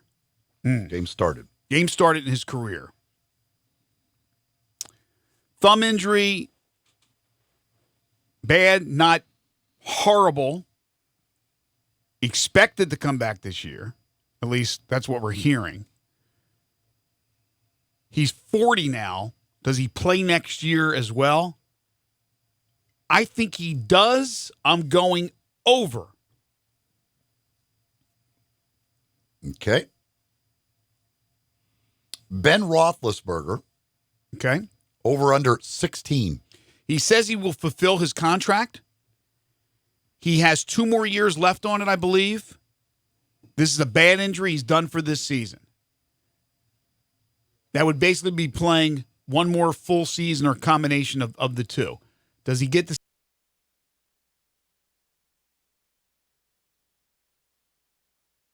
Does he get to 16? I'm going to, he's 37 or 38, right? I'm going to go over on that one too. That's a little bit harder. I'm going to go over. I think he says he's going to fulfill his contract. I'm going to go over. Interesting. Yeah. I don't feel great about it, but. Eli Manning, over or under 0.5. So 1 more start in his career. I will go over possibility of Daniel Jones missing a game or so with an illness, a sickness, an injury. Eli's still part of that team, and right now is the second stringer, so I'll go over 0.5. Tom Brady, over or under 14. I will go way over. He's playing until he's 70. So you're going to go over on all of them? Yes. Yes. I don't, the one I'm a little bit is Roethlisberger, but from what he said, it'll be interesting if, you know, they're not going to eat his contract. He's done too much. He's done so much for the Steelers. Even if Mason Rudolph ends up being great, I still feel pretty confident in the over there. I think Drew Brees absolutely, Brady absolutely, and Manning is just a complete guess that there'll be a game that Jones will. I don't think Jones is going to be benched, even if he's playing poorly because he is a rookie. They're not going anywhere, but I think there's a chance he can miss a game. I would definitely go under on Roethlisberger. I don't think he'll get close to that, and I would go under on Breeze too. Okay. All right. Rank these guys, quarterbacks again, on who will have the best NFL career when all is said and done. Okay. Lamar Jackson, Kyler Murray, Deshaun Watson, Jared Goff, Baker Mayfield, Mitch Trubisky, Tua Tagovailoa, and Trevor Lawrence. So we're just looking at individual performances. Or are we combining Super Bowl wins and things of that nature? Who will have the best NFL career? Thank you. Thanks for clarifying. However you will determine that, who will have the best NFL career. Okay.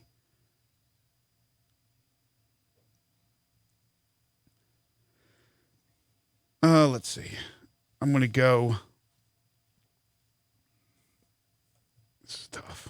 Tough. I will go with. I'm taking a flyer on this one. Tua Tagovailoa, number 1. Best career. Number 2, I'm going to go with Baker Mayfield. 3,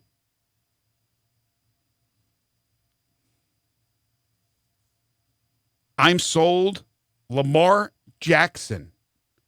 4, Jared Goff. 5, Deshaun Watson. 6, Trevor Lawrence. 7, Kyler Murray. 8, Mitchell Trubisky. Deshaun Watson at 5 and Jared Goff at 4. Well, he's already taken the team to the Super Bowl, and I think he's going to take the Rams at least one more time to the Super Bowl. So I'm taking that into consideration in my criteria, which you didn't specify, that leading a team to a couple of Super Bowls, even if they lose, is going to be criteria that may push him ahead of certain guys. It's not just. I'm not saying I can't believe Jared Goff is down at number 4. I would have thought he would have been higher. Oh, okay. And I thought Deshaun Watson would be a lot higher. Well, like I said, 2 is just a complete, just a gut feeling that 2 is going to be great. He's going to be some great quarterback. And then I still think Baker Mayfield is going to lead Cleveland. I think he's going to get to a Super Bowl. I really think one year Cleveland will be in the Super Bowl, and Baker Mayfield will lead the way. So, and he's going to put up some big numbers. But anyway, that's a good question. That's a tough one, though. All right. And the final question, once again, NFL related. Who are the, in order, best 3 and worst 3 teams in the league this year after 2 weeks? After 2 weeks of judging, seeing. Well, quite honestly, you gotta agree that the Buffalo Bills are number 1. They're 2 and no, I'm kidding. Number 1 team in the NFL is New England. The number 2 team right now in the NFL is Kansas City. And I'm going to lean toward the Rams 3. But I like the Cowboys an awful lot right behind them. As far as the worst teams in the NFL, obviously Miami is the worst team. The second worst team is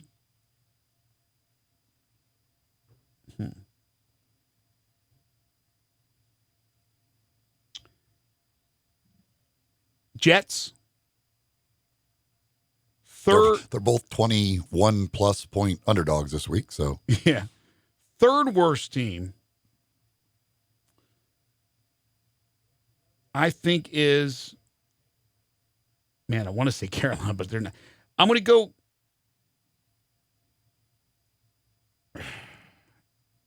They got a tie, but I'm still going Arizona 3. I wanted to put the Redskins in there. They're right there. I'm going to go Arizona 3. I don't think Carolina's as bad as 0-2, but I didn't have them in the playoffs. Oh, I'm sorry. I completely forgot about the Giants. The Giants are number 3. The Giants are 3. Arizona would be 4, Redskins 5. So I think Denver's better than 0-2. I think Jacksonville's better than 0-2, even though they got the injuries. So the New York, New Jersey metropolitan area has locked up 2 of the 3 worst spots in the NFL. It's bad. It's really bad. Luckily, a saving grace in upstate Buffalo with the Bills at 2-0 so far, but that won't last forever. But at least they got the Knicks getting ready to start their season. So much hope in the New York metropolitan area. Life's fine. I mean, just gotta survive a little bit longer. Just gotta let Rutgers football get you through till Knicks season starts. You got to wait another year for the Nets with Durant being hurt. I mean, just on and on and on. Well, you got the Yankees. Let's see what the Yankees do in the postseason. All right, we will take a timeout. When we come back, our final hour of the day, which will include Don Wade in studio for the Dish. And Blake Topmeyer will tell us if the Vols can spring an upset at Florida. They're a 14-point dog. This is Middays on Real Sports Talk, Sports 56, 96.1 and 87.7.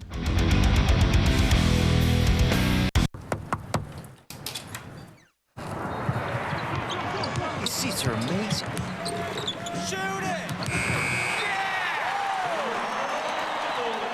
We deliver tickets, team merchandise, and everything you need to get ready for the game.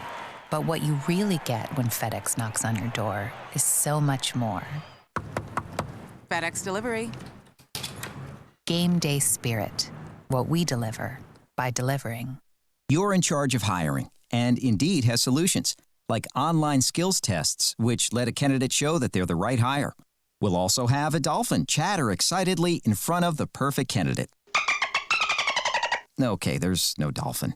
But skills tests, that's a for sure. See why independent research by Silk Road shows Indeed delivers 3 times more hires than any other job site. Visit Indeed.com/promo today and get a free sponsored job upgrade on your first posting. Terms, conditions, and exclusions apply. The 2019 Ford F-150 is... Wait, what's the word? How would you describe something that has a body made out of high-strength, military-grade aluminum alloy? Something with best-in-class torque and payload that can tow up to 13,200 pounds. And something with the smarts to know that even after being able to do all of that, you can always use a little help from available Pro Trailer Backup Assist. Oh, that's right. I remember the word. It's tough. The 2019 Ford F-150. Built Ford tough. Max towing is achieved on F-150 XL Super Crew, 6.5-foot box, 3.5-liter EcoBoost 4x2 and max trailer tow package. Max payload is achieved on F-150 XL regular cab, 8-foot box, 5-liter 4x2 and heavy-duty payload package. Class is full-size pickups under 8,500 pounds, GVWR. Max towing varies based on cargo, vehicle configuration, accessories, and number of passengers. Max payload varies based on accessories and vehicle configuration. See label on door jamb for carrying capacity of a specific vehicle. Towing and payload are independent attributes and may not be achieved simultaneously.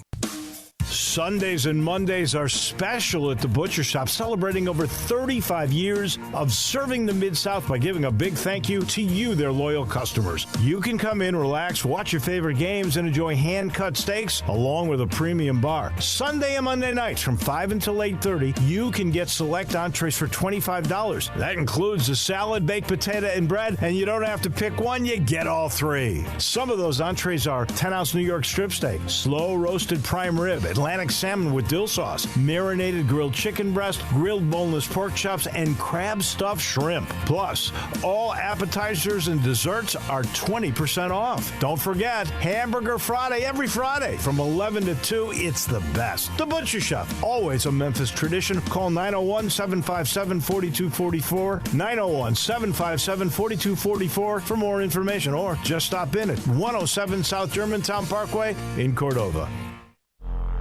Spencer here with ATC Fitness. We have exciting news. All premium members of ATC Fitness now have access to our newly added Hydro Massage Lounges. That's right, for only $25 a month, you'll have access to all 18 state-of-the-art facilities, access to tanning, and now access to the best massage unit on the market. Come in today and relax with a free demo. You deserve it. Don't forget, you can also sign up online. ATCFitness.com. ATC Fitness, exercise your right to look good.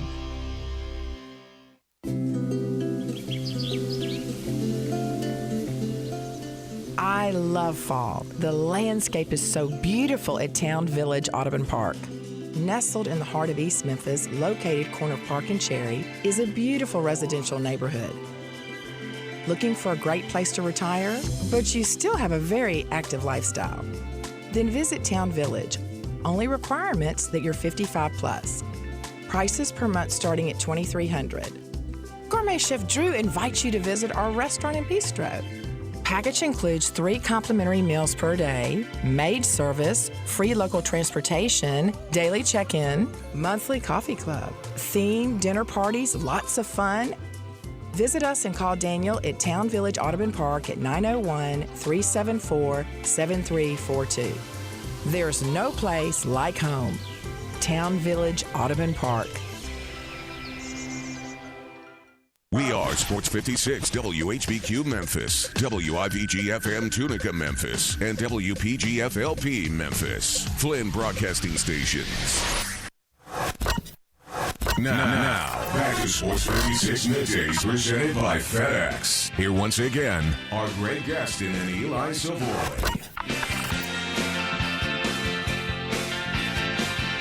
Welcome back, everybody. 12:03 is the time. Hour number 3, Sports 56 Middays on this Tuesday, September 17th, 2019. Greg Gaston, Eli Savoie, and Austin Eldridge. We are in the Family Leisure Studios where family and fun come together. Family Leisure, 2120 Whitten Road, just north of I-40. Sports 56 Middays is delivered each and every day by our title and presenting sponsor, the fantastic folks at the FedEx Corporation, Federal Express. Visit FedEx.com/e-commerce to see how FedEx can help you start, grow, and efficiently manage your business. Tomorrow on the program, Jason March is going to join us, the head coach of the Memphis Hustle. Also, Jerry Palm, Sigmund Bloom will answer all your fantasy football questions.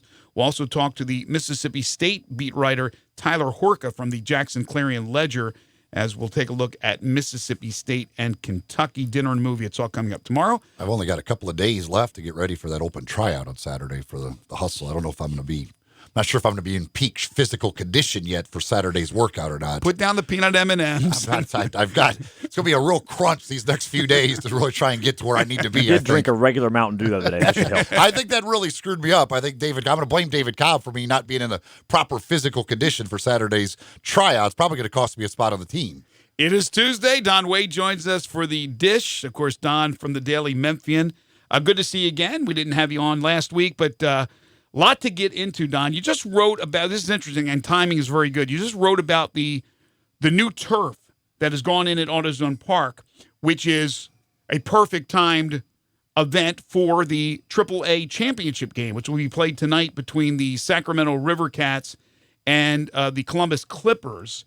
And there are some local ties. Sam Moll, a former pitcher at the University of Memphis, is a left-handed pitcher with Sacramento. But the turf, because of both the Redbirds, but mainly, I would think, going back and forth, having to change it for the soccer with 901 FC, I don't know if that was the reason or it was something else, but it was getting just beaten up as the months progressed this summer. And to have the new grass on there, I think is going to benefit everybody. Yeah, I actually did a story further back when the Redbirds' home schedule was still going on and talked to some players about the turf and the condition. And, yeah, it was in bad shape. Guys talking about the ball not bouncing true in the outfield, and you need to be careful. And if, you hit a ball in the outfield, be alert. You may have a chance for an extra base because of that, et cetera. But actually, it appears that the problem with the grass wasn't so much related to going back and forth between baseball and soccer, but I mean, I'm not a agricultural expert, so I'm not going to go too deep here. But basically, wet spring, cooler temperatures, transition. It was a transitional hybrid. It didn't really take. Because of that, the grass surface that they just installed is a different Bermuda hybrid that is not as vulnerable to those same issues. It's the same type of surface the Titans have on their practice field. DC United has it on their regular field, and it looks really good. I mean, it's already green. It's supposedly hardier, and these surfaces. I guess the last surface probably had like a 5 or 6 year lifespan. Didn't quite last that long. So hopefully they'll avoid that. You got a national TV audience tonight, so you obviously wanted it to look good. So I guarantee you. Green. Les Miles would enjoy that as a meal if it's heartier. I mean, no doubt. I can't grow grass to the bare spots in my yard, so You're not a horticulturist, huh? Yeah, I can't figure out the spots that don't get enough sun. What I'm supposed to do there, let alone try and take care of an entire ballpark. Well, it's nice just for the fact, like you said, it's a national televised game, this AAA championship, and you have the nice new grass out there for the game tonight between Sacramento and Columbus. 901 FC still has a few more games to be played as well, and we'll see what happens the rest of the way with them. So there's a number of things I wanted to get into with you. First of all, we have debated for a while now about the Grizzlies and Andre Iguodala, and we are a week from Monday is media day. So we're here. Basketball is just about upon us. And there's been different thoughts on what the Grizzlies should do with Andre Iguodala. What is your thoughts, Don, knowing that they've got a first-round pick already in that trade, but they still have what many consider an asset? Some say, the national pundits, oh, you got to buy him out, you got to let him go, you got to let him go to a big contender because that's just the right thing to do. And the Grizzlies front office, which seems to be making all the right moves in the offseason, not so fast, my friend. We might be able to get some more out of this. What do you think? Yeah, I don't understand the line of thinking that they, quote unquote, owe Andre Iguodala. I mean, he hasn't been here. There's no history with the franchise. And if they think they can get something for him, even if that means hanging on to him till shortly before the trade deadline, even if that means he's their property, but he never actually suits up and plays, then take that shot. You are a small market team. You have many inherent disadvantages. Don't give away anything. Whether it works or not, I agree with the approach they're taking. Eli? Well, as I've said many times, I don't understand why you would have to take Andre Iguodala into the season with you. So the counter argument, one of the counter arguments would be, he's not going to be a part of your future. He is a veteran player. What does he do having him on the court? And well, he may not be on the court. I mean, that's remains to be seen. But wouldn't you think, if you look at who's the better players, he would be one of their better players, right? Sure. The question is, will Andre Iguodala want to taint what has been a great career by being some kind of jerk, standoffish, not wanting to help if he is on that roster to begin the season, knowing there's a good chance he'll probably be traded by the trade deadline, but not willing to be a positive influence in the locker room when he's been this whole career? Would he want to do that just to be some, a pouty baby? But he won't taint his career because the national narrative he will not be the bad guy. Well, they'll say, why are the Grizzlies holding on to Andre Iguodala? That's true. Holding him hostage. The national narrative will side with him, but if he wants to make the best decision for him for what's possible for this season, I would think he would just suck it up and play, be in the best shape possible, show he's still got game, and thereby create the best possibility for himself to land with a true contender right before the All-Star break. He can't just sit around and watch Netflix. He needs to be doing something. But you're right. The way you answered the first question I posed, and Eli's absolutely right, that the narrative nationally will be in favor. It'll be pro-Iguodala. But again, I don't get it. The Warriors were the ones that traded him, for goodness sakes. So you want to blame anybody, blame the Warriors. The Grizzlies owe him nothing, as you said, Don. He's one of the new additions. National narratives are often wrong. I mean, let's start with that. I don't care whether it's sports or politics, whatever it is, the national narrative is often leap to a conclusion and then everybody copycats it. So, well, see, even the wussiness from the media around the country, as I talk about the wussification of America, that Andre Iguodala, he's put in his time and he deserves to go out with a team that's competing for a championship. Shut the hell up. I'm with you. He's part of the Grizzlies now. The Grizzlies will do what's right for them, not necessarily for him. If it works out both ways, that's great. But I don't get it. I don't get it. But I don't agree that it should have been done by now. It's that many times. But I agree with the national media that taking him into the season is dumb on both. They should get rid of him by then. Yeah, but why do they have an opinion about that? Maybe for the Grizzlies, they think, no, taking him into the season, he's going to help the young players, trade deadline, we're going to get better offers, and we'll trade him then. Why are they making a judgment on what's better, what's the best situation? The Grizzlies clearly think that there's still some chance they can get more for him. No question. Or they would have done something by now. No question. So, I mean, to me, that's the bottom line. Yeah, I just don't understand why they have to pick a side, the national media. Used to be when you were kind of right down the middle. Just throw out the facts. You can't get clicks being down the middle. Right. Yeah, that's true. That's true. Tigers basketball, we talked about the NBA season right around the corner. Not too long, the Tigers will be getting ready to open up camp right now in the midst of just going crazy with recruiting.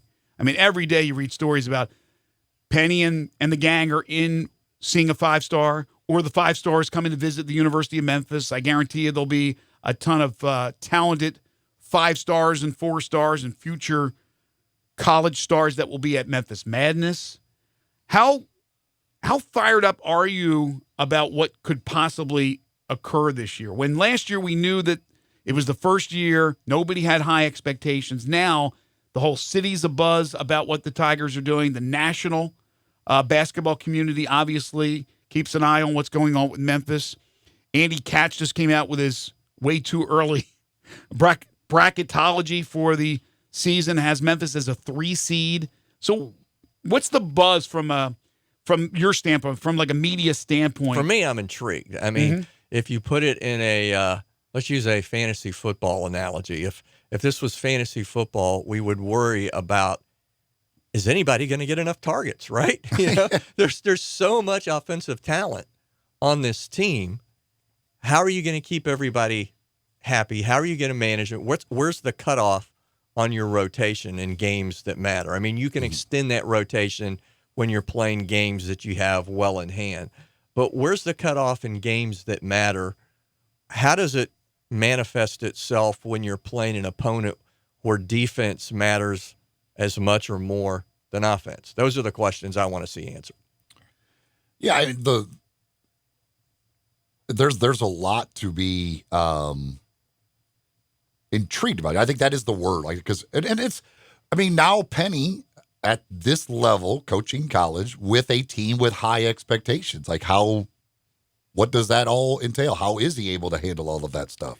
Because there's a lot of people out there that are hoping he fails with this team. There's no doubt. Like, so what are they? And can he manage all of that? And, you know, the idea of the guys who are returning versus all the new guys, like, what is the role of Tyler Harris in this whole thing? There's a lot of different levels of things to be, I think, intrigued about with this team. Well, there's certainly excitement, intrigue, what's to come.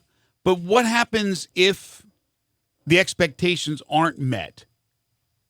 Is the honeymoon over? I mean, the way they're recruiting, I think the honeymoon has some shelf life to it. And then I think when you say the expectations aren't met, I mean, it depends how that plays out. You know, is that in part because there's a key injury that changes things? Sure. Is it because one player who was really being counted upon doesn't turn out to be the player that we thought he was? If after we have a decent sample size, are we looking at it and saying, you know what?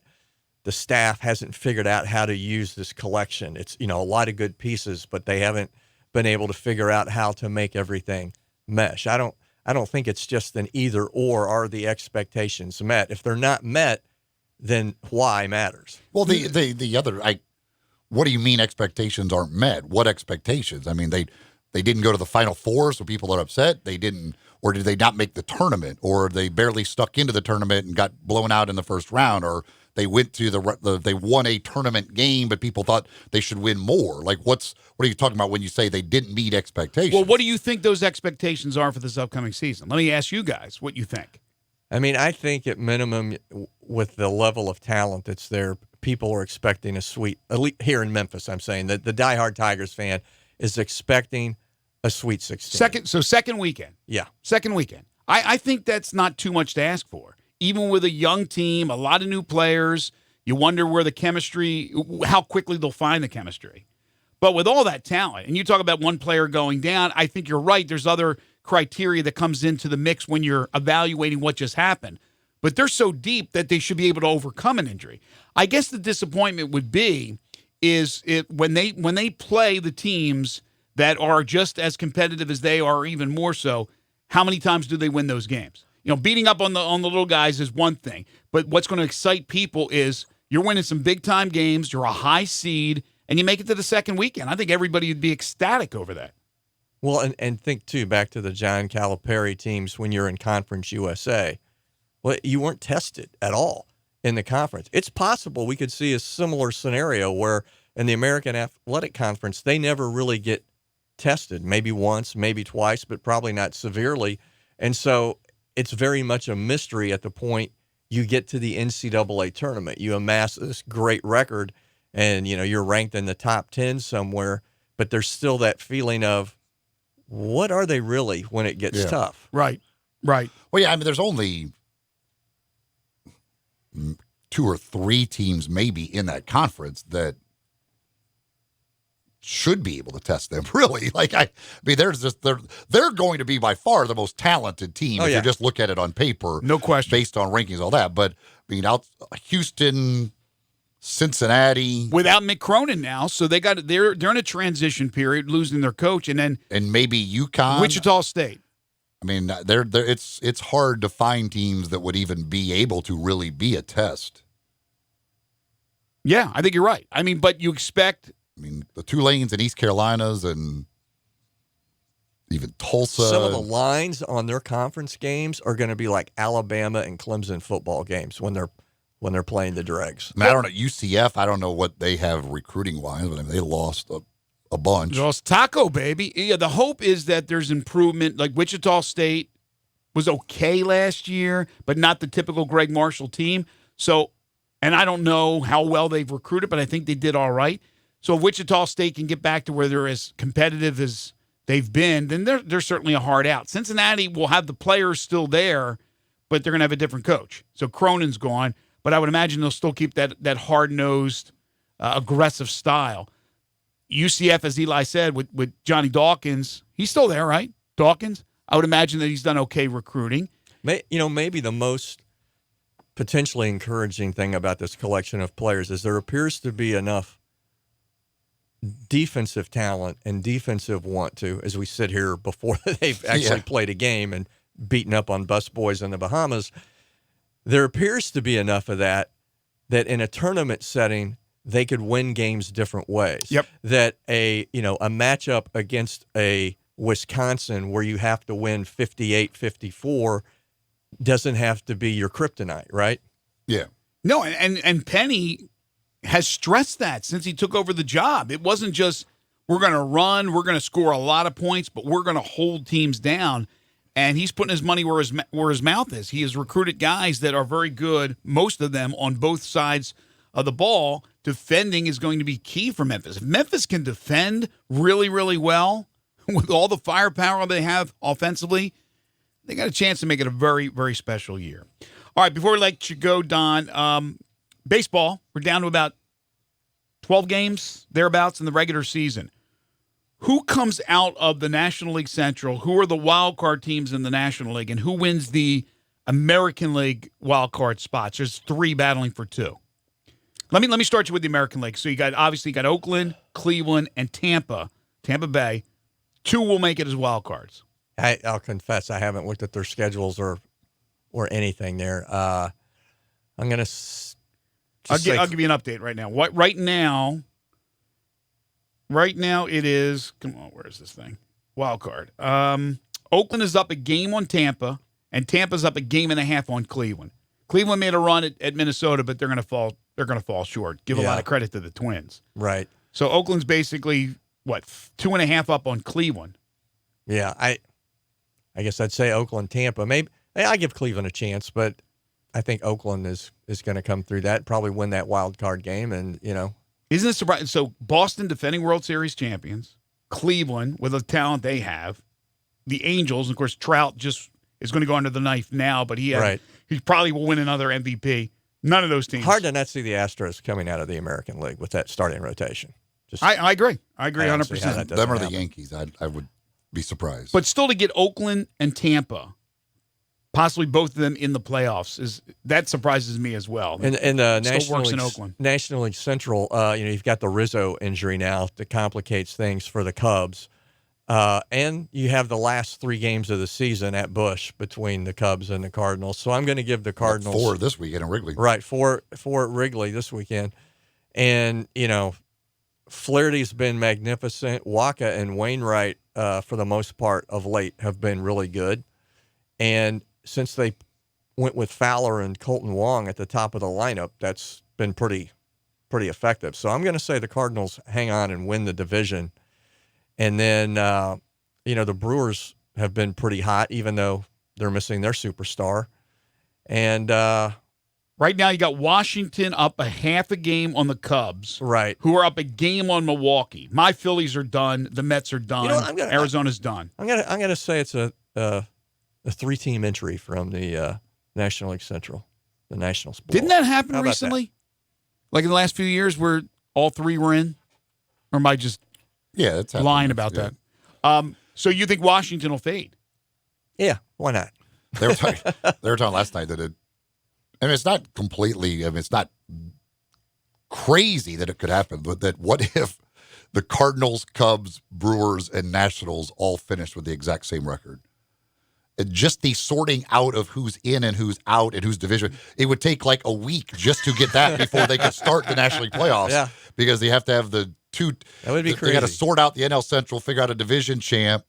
Then they got to figure out amongst those 3 teams with the Nationals and the remaining 2 who's going to be the 2 wild cards. Like it literally will be like a week's worth of games to just figure out who the playoff teams are in the National League. And then League. nobody has any pitching. Yeah, then it's like, okay, well, that was fun. Now we just get to go lose to the Dodgers. Yeah, pretty much. Final question, Eli Manning, Hall of Famer, not a Hall of Famer, first ballot Hall of Famer? I don't think he's first ballot. I tend to think that he's not for me. Just, it's been an extended, not very good twilight. All right, fair enough. Thank you, Don. Read Don's stories at the Daily Memphian and follow him on Twitter at DWadeMEM. Catch him every Tuesday here for Middays. We will take a timeout. This is Sports 56 Middays. Coming up next, Blake Topmeyer will join us to talk some Tennessee Vols football. Right here on Real Sports Talk, Sports 56, 96.1 and 87.7. Take Sports 56 with you on your phone or tablet. Download our official Sports 56 app today. If you need glass replaced, there's only one name you need to know: Ben Swinger Glass, the largest full-service glass company in the U.S. They've been an industry leader for over 125 years. For all your residential, commercial, or auto glass needs, Ben Swinger Glass is the name you need to know. 24-hour emergency service for all commercial customers, plus a nationwide warranty on all professionally installed glass. Visit Ben Swinger Glass in Midtown, located at 340 South Hollywood, across from the Liberty Bowl. Visit their website, benswingerglass.com. Ben Swinger Glass. Family Leisure has the world's biggest spa sale going on now. Over 50 spas in stock and ready to sell. $8,000 spas now just $44.99. 4-person spas starting at $24.99. Swim spas from $89.99. Huge discounts on all spas. Get the lowest prices of the year with special financing available. It's the world's biggest spa sale happening now at Family Leisure. Whitten Road at I-40, where family and fun come together. The 2019 Ford F-150 is... Wait, what's the word? How would you describe something that has a body made out of high-strength, military-grade aluminum alloy? Something with best-in-class torque and payload that can tow up to 13,200 pounds. And something with the smarts to know that even after being able to do all of that, you can always use a little help from available Pro Trailer Backup Assist. Oh, that's right. I remember the word. It's tough. The 2019 Ford F-150. Built Ford tough. Max towing is achieved on F-150 XL Super Crew, 6.5-foot box, 3.5-liter EcoBoost 4x2 and max trailer tow package. Max payload is achieved on F-150 XL regular cab, 8-foot box, 5-liter 4x2 and heavy-duty payload package. Class is full-size pickups under 8,500 pounds, GVWR. Max towing varies based on cargo, vehicle configuration, accessories, and number of passengers. Max payload varies based on accessories and vehicle configuration. See label on door jamb for carrying capacity of a specific vehicle. Towing and payload are independent attributes and may not be achieved simultaneously. If you're the owner of a company and you're tired of a dirty office building, or maybe you're tired of dirty restrooms, or floors and carpets that are filthy, or windows that you can't even see through, I've got a solution. Let Trinity be your cleaning solution. Trinity Professional Services. They're putting professionalism back in cleaning. They specialize in stripping and waxing and buffing floors, in cleaning carpet. Just make it seem like it's spring outside. Window cleaning where you see through and everything shines. Commercial janitorial services specializing in final construction cleaning. Hey, the people that own this company, they are big construction people. They know what needs to be done. So if you would like it done the right way, call Todd Pope or Tommy Ferrari, the former Tiger quarterback, at 833-6773. 833-6773. It's Trinity. They're your cleaning solution. Now, back to Sports 56 Middays presented by FedEx. Here once again are Greg Gaston and Eli Savoie.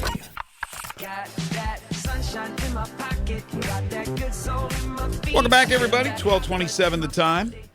Final 30 minutes or so of the program today. Blake Topmeyer is going to join us in just a moment. Another quarterback out for the year in the NFL, Trevor Siemian, the Jets' backup, started because of the illness to Sam Darnold, out with mononucleosis. So Siemian starts, ankle injury, done. That was Not that was not one of the prettier ones you want to see. And ESPN had no problem showing the replay of that thing over and over again. And that was ugly. Luke Falk took over. Not sure when Darnold will return. Paxton Lynch, if you haven't heard, the former Memphis Tiger quarterback, signed today by the Steelers. It has been a story of quarterbacks. At the University of Tennessee, part of the story has been the quarterbacking of Jarrett Garantano.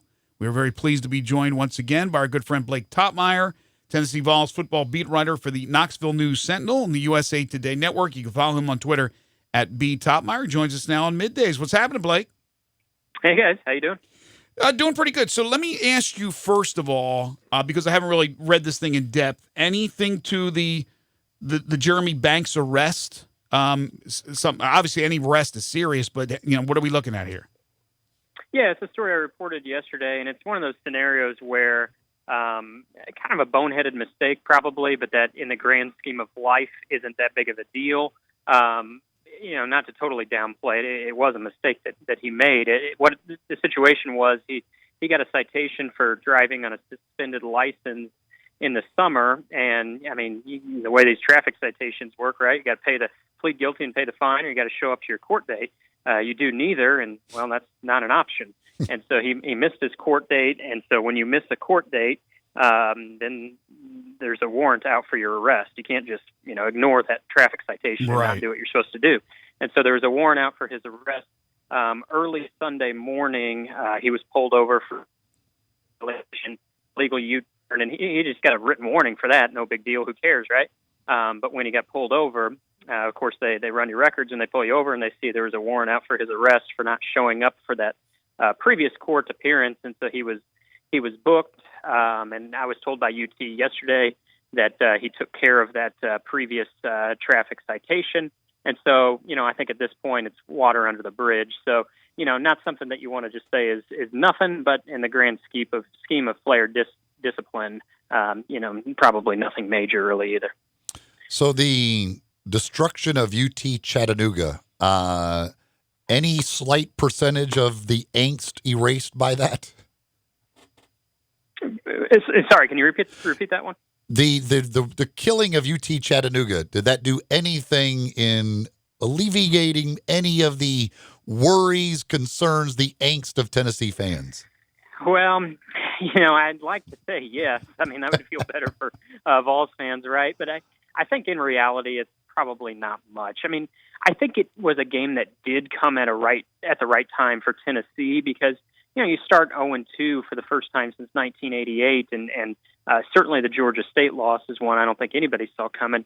I think your confidence has got to be shaken, right? I mean, anybody's would be. And so I think from that perspective, a game against an FCS opponent came at the right time just to rebuild some confidence and go out there and kind of feel good about yourself again. But in terms of actually being an indicator of whether this team truly solved anything, I really think those FCS games are kind of useless in that area. I mean, when you think back to last year, Tennessee went out and beat ETSU 59-3, an ETSU team that actually had a pretty good season at the FCS level, but then Tennessee went out 2 weeks later and just got steamrolled by Florida.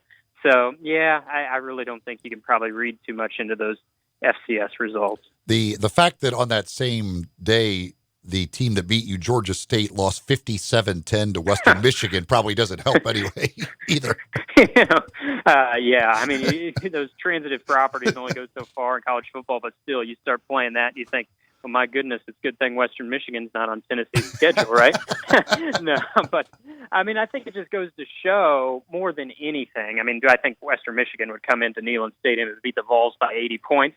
No, I don't. But point being, like, I think it goes to show just how stunning that Week 1 loss is. Because in the aftermath of that game, there was obviously a lot of frustrated fans of all. I mean, the players were frustrated, but you did hear some rationalizing it of, well, maybe Georgia State's just going to be a lot better this year. Like maybe they're going to be a really good Group of 5 team. And it's like, well, that argument's probably out the window now after a demolishing loss to Western Michigan on Saturday. I mean, I think you really just start to see how bad that loss was and just how explicable that loss was for Tennessee in Week 1 and why that loss is going to stay attached to this season going forward. I mean, even if Tennessee rebounds and puts together some SEC wins, that loss is just going to stick with this season, throughout the whole thing. Unfortunately, so you're correct. Blake Topmeyer joining us, Tennessee Vols football beat writer for the Knoxville News Sentinel and USA Today Network. You can follow him on Twitter at @BTopmeyer. So last week, Blake, somebody had texted into the show and they said, what are the other options at quarterback for Tennessee? Because of the finger point that was going on with Garantano. And he had a pretty solid game in the win over Chattanooga. But they did get a couple of young quarterbacks in Shrout and Maurer. So can you talk a little bit about the quarterback other than Garantano, the quarterback situation for the Vols fans listening to our program?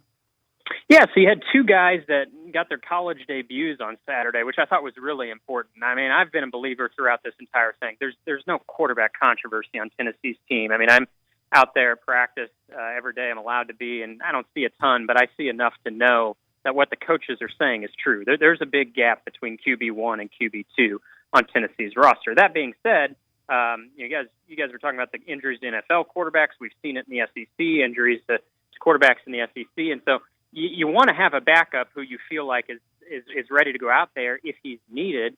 And between Brian Maurer and JT Shrout, neither of those guys had taken a snap until Saturday.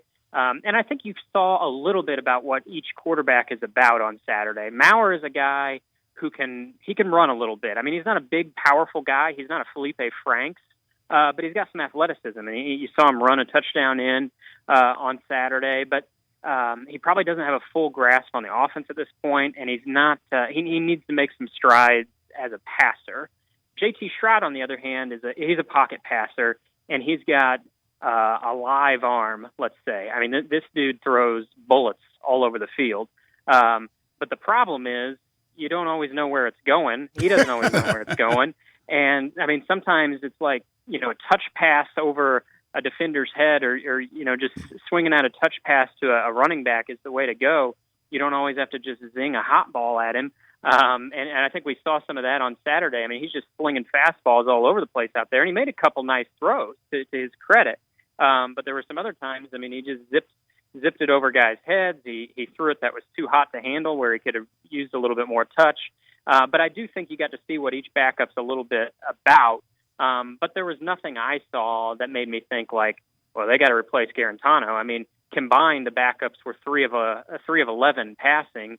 Garantano was 7 of 8. And just like, I mean, you guys know how it is. When you got a 1-2 football team, the most popular guy on that team every year is the backup quarterback. Right. But sometimes there's a reason why the starter is the starter. And, for Tennessee's chances to recover this year and have any hope of a bowl game, I mean, it goes through Jarrett Garantano. What is the status for this week, if we know of Bryce Thompson? Yeah, I asked Jeremy Pruitt about that on Monday, whether Thompson would travel to Gainesville, and he said, I don't know yet. I haven't decided that yet. Whether he hasn't or just didn't want to tell me, I can't really say. But I thought it was interesting. Thompson last week was cleared to return to practice, and so I thought he would at least dress and be on the sidelines for the Chattanooga game. I was unsure of whether he would play or not, but he wasn't even on the sideline. So it does seem to be, kind of an ongoing situation with him. He still faces that misdemeanor domestic assault charge. And, of course, as we've talked about before, there were some other things that went along with that. And so he's back practicing, but the fact that he didn't dress last week, I don't know that gives me a lot of belief that he's going to be out there playing against Florida, or even if he is, how many snaps would he be playing, someone who's missed the first 3 games of the season. And that's obviously, from a talent perspective, a crucial loss. I mean, this guy's their best defensive back on the roster, one of the best players on the team overall, and certainly that's been something that's been affecting the defense. So we had a number of people yesterday text into the show when we talked about the injury to Felipe Franks and being done for the season. People saying, well, Kyle Trask is the better quarterback. And my retort was, well, you're not Dan Mullen. And I have more faith in Dan Mullen making the right judgment on who the starting quarterback would be. With that said, Trask has done some nice things in his career. He certainly had a nice performance in the come-from-behind win over Kentucky. So what is the difference in your mind, Franks now to Trask, as Tennessee gets ready for their trip to Gainesville? Well, if I can get off in the weeds real quick for a second here, I feel like some of these people that always are in love with the backup quarterback, it's like that guy that's been married 3 times. He gets tired of his first wife. I'll try another one. And the next wife's going to be better. I don't like that one either. He gets divorced again. He's married a 3rd time. And then has a 4th marriage and winds up getting married to the first wife that he wanted to get rid of in the first place, found out that maybe that was the best wife after all, and they get married a 2nd time. So I kind of liken that to what's the love for backup quarterbacks. But to your actual question, Felipe Franks is a guy that can beat you with his legs just as much as his arm, and especially in Mullen's offense. He loves running quarterbacks. When you think of Tebow and Dak Prescott, he loves guys, those power quarterbacks that can run, and Franks can certainly do that. And I think that would have been a tough wrinkle for Tennessee to handle because, you can remember how much a running quarterback gave them fits in week 1, and I think Franks could have done the same thing. Trask, he arguably is the better passer. I would buy that. I think we saw a little bit of that on Kentucky in the Kentucky game, and I don't know that Florida wins that game unless Kyle Trask comes in. But that being said, just with Franks' running ability, the fact that Franks is 2-0 in his career against Tennessee, and the fact that Kyle Trask is now going to be making his first career start in a rivalry game, I think overall, if you're a Florida fan, you'd be better off with Franks being your starting quarterback. But I do think that Trask could be poised to maybe challenge Tennessee a little bit more with his passing ability. It's going to be interesting because I think we'll see Emory Jones, Florida's other quarterback, a little bit too, because he is a little bit more of a mobile guy who can run. And as we talked about there with Mullen liking guys that can run a little bit, I think we'll see some packages for him as well. So Tennessee will need to be prepared for both quarterbacks. So how much of a chance do you give Tennessee? Better than this time a week ago. Even after I just said, well, FCS games don't really matter. But, you think about the injury situation with Florida, with Franks out, C.J. Henderson, their cornerback, that's really, really talented, missed last week's game, questionable for this week, I think. Jabari Zuniga, their best pass rusher, exited last week's game. Kadarius Toney, one of their playmakers on offense.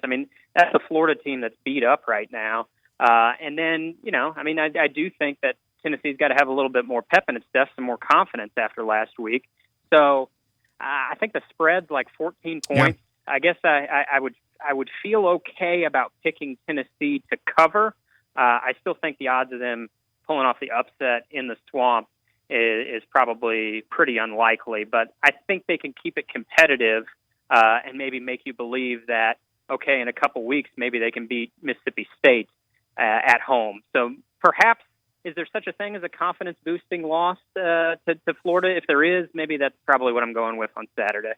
He is Blake Topmeyer, Tennessee Vols football beat writer for the Knoxville News Sentinel and the USA Today Network, all part of the USA Today Network. You can follow him on Twitter at @BTopmeyer. Blake, as always, thank you so much. Really appreciate it. Yeah, sounds good, guys. Thanks for having me on. Take care.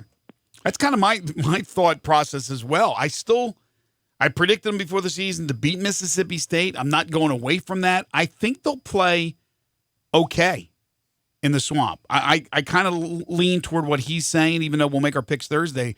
14's a lot of points. I don't think Tennessee's going to get slaughtered. Well, you've loved Tennessee for like 10 years now, thinking you always think the next week's the week they're going to get it right. You thought that with Butch Jones forever. Now you believe that with Jeremy Pruitt. You always think the next week is the week they get it figured out. Yeah. So, true. Well, maybe they will. We'll see. We'll see what happens, but I don't have a whole lot of faith in Tennessee. One of these years I'll be right. Will you? I think. I mean, the history would tell you that the Tennessee will eventually get back to where they once were. They've had so many great years in their history. But recently? Again, yeah, I mean, recent history doesn't tell you that. No. Maybe I'm going back historically. Maybe we are past that time where Tennessee can be that team. Right. Maybe. It's tough.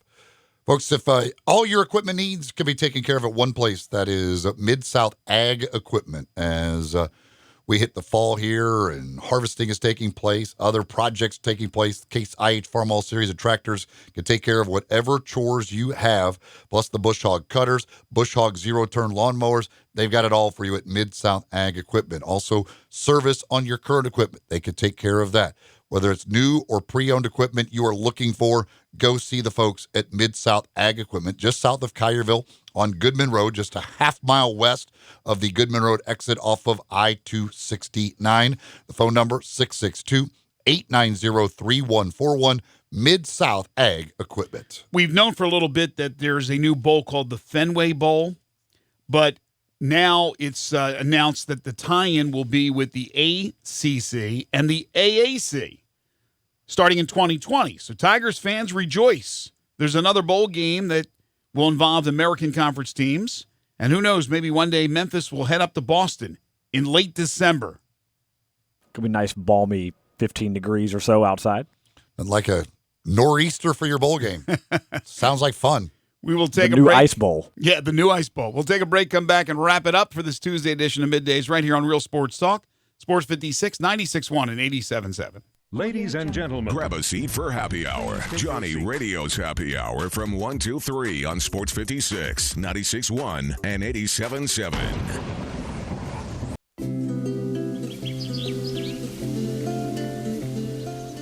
I love fall. The landscape is so beautiful at Town Village Audubon Park. Nestled in the heart of East Memphis, located corner of Park and Cherry, is a beautiful residential neighborhood. Looking for a great place to retire, but you still have a very active lifestyle? Then visit Town Village. Only requirements that you're 55 plus. Prices per month starting at $2,300. Gourmet Chef Drew invites you to visit our restaurant and bistro. Package includes 3 complimentary meals per day, maid service, free local transportation, daily check-in, monthly coffee club, themed dinner parties, lots of fun. Visit us and call Daniel at Town Village Audubon Park at 901-374-7342. There's no place like home. Town Village Audubon Park.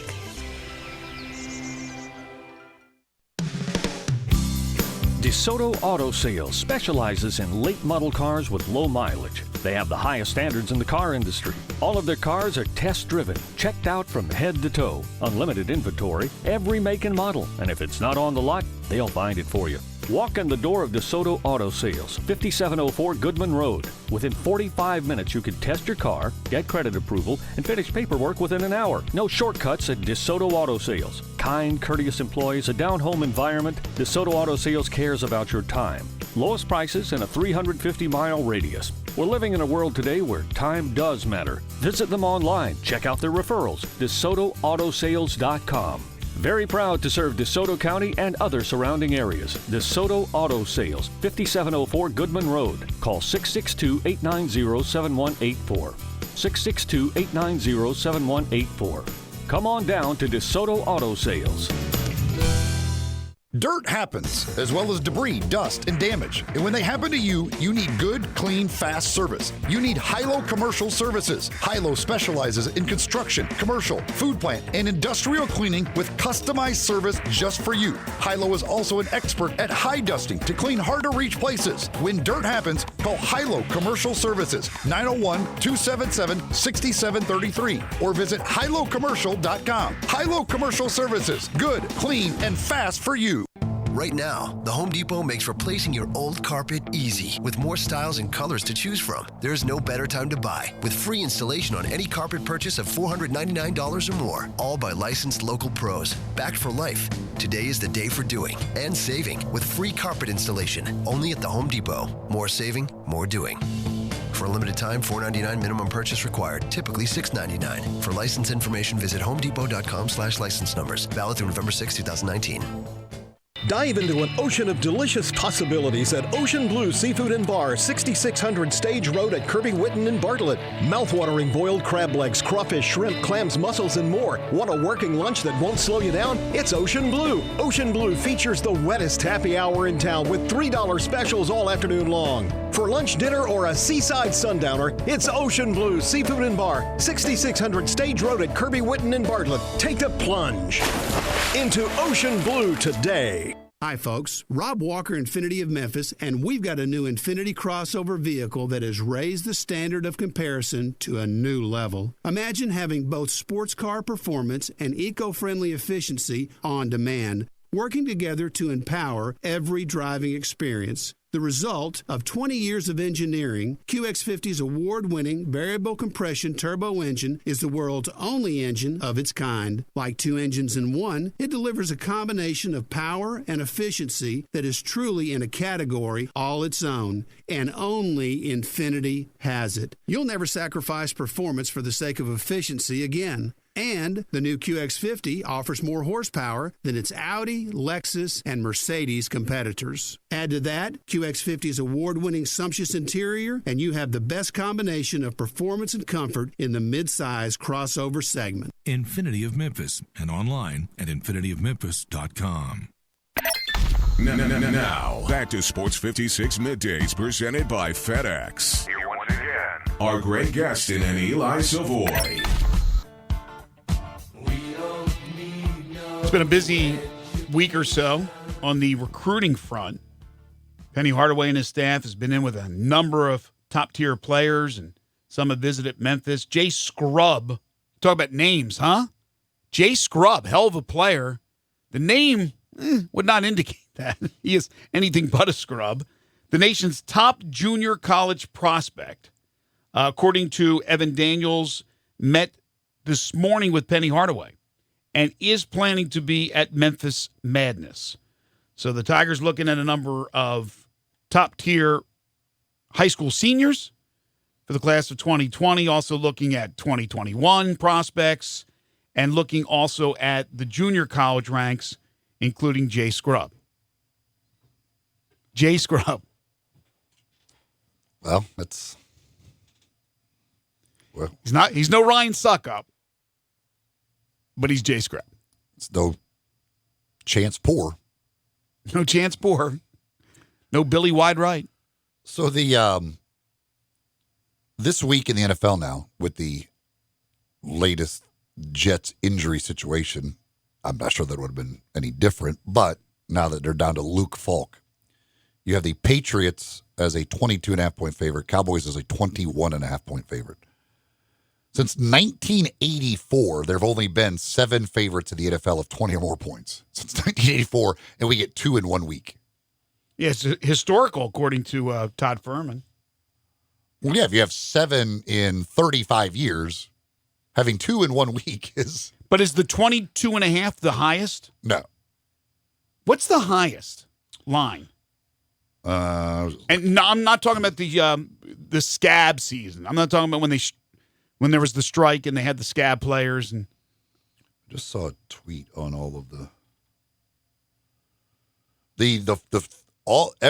7 previous favorites of 20 or more. None of them have covered. Really?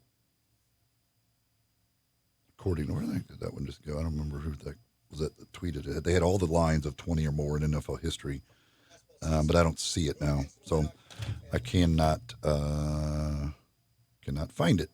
But yeah, they had the previous 7 they had. They were 0-7. 2013 Denver was a 26.5-point favorite. I'm not sure who it was against. What year was that? 2013. Oh, wow. 2011 New England 20.5. 2007 New England 22. 2007, New England 20.5. 2007, New England 24. 1993, San Francisco 24. 1987, San Francisco 23.5. They all failed to cover. So you had 3 of New England in 2007. But Denver at 26.5 in 2013, and I'm not sure who that was against, was the biggest one they list here. So if history is any indicator, load up on Miami and the Jets. No, thank you. A Miami Jets parlay, baby. Get it done. Well, the Jets, again, do we know about Sam Darnold? Oh, I don't think he's playing this week. Right, because of that line. Because if that line stayed like that, I would definitely take the Jets and the points. There's no way I would ever take the Dolphins, this year's Dolphins team, and the points. I don't care how many points there are. But the Jets, if it was Darnold, I would. If not, now you're looking for the Jets. If Darnold can't go, they got to bring in a backup. Luke Falk is the starting quarterback. Simeon's now out for the year. They need a backup quarterback. Man, they are down to like the third team and fourth team guys, scout guys, basically, or guys not even in the league. It's rough times for the New York Jets. Le'Veon Bell taking a lot of direct snaps. Time now for one final thing.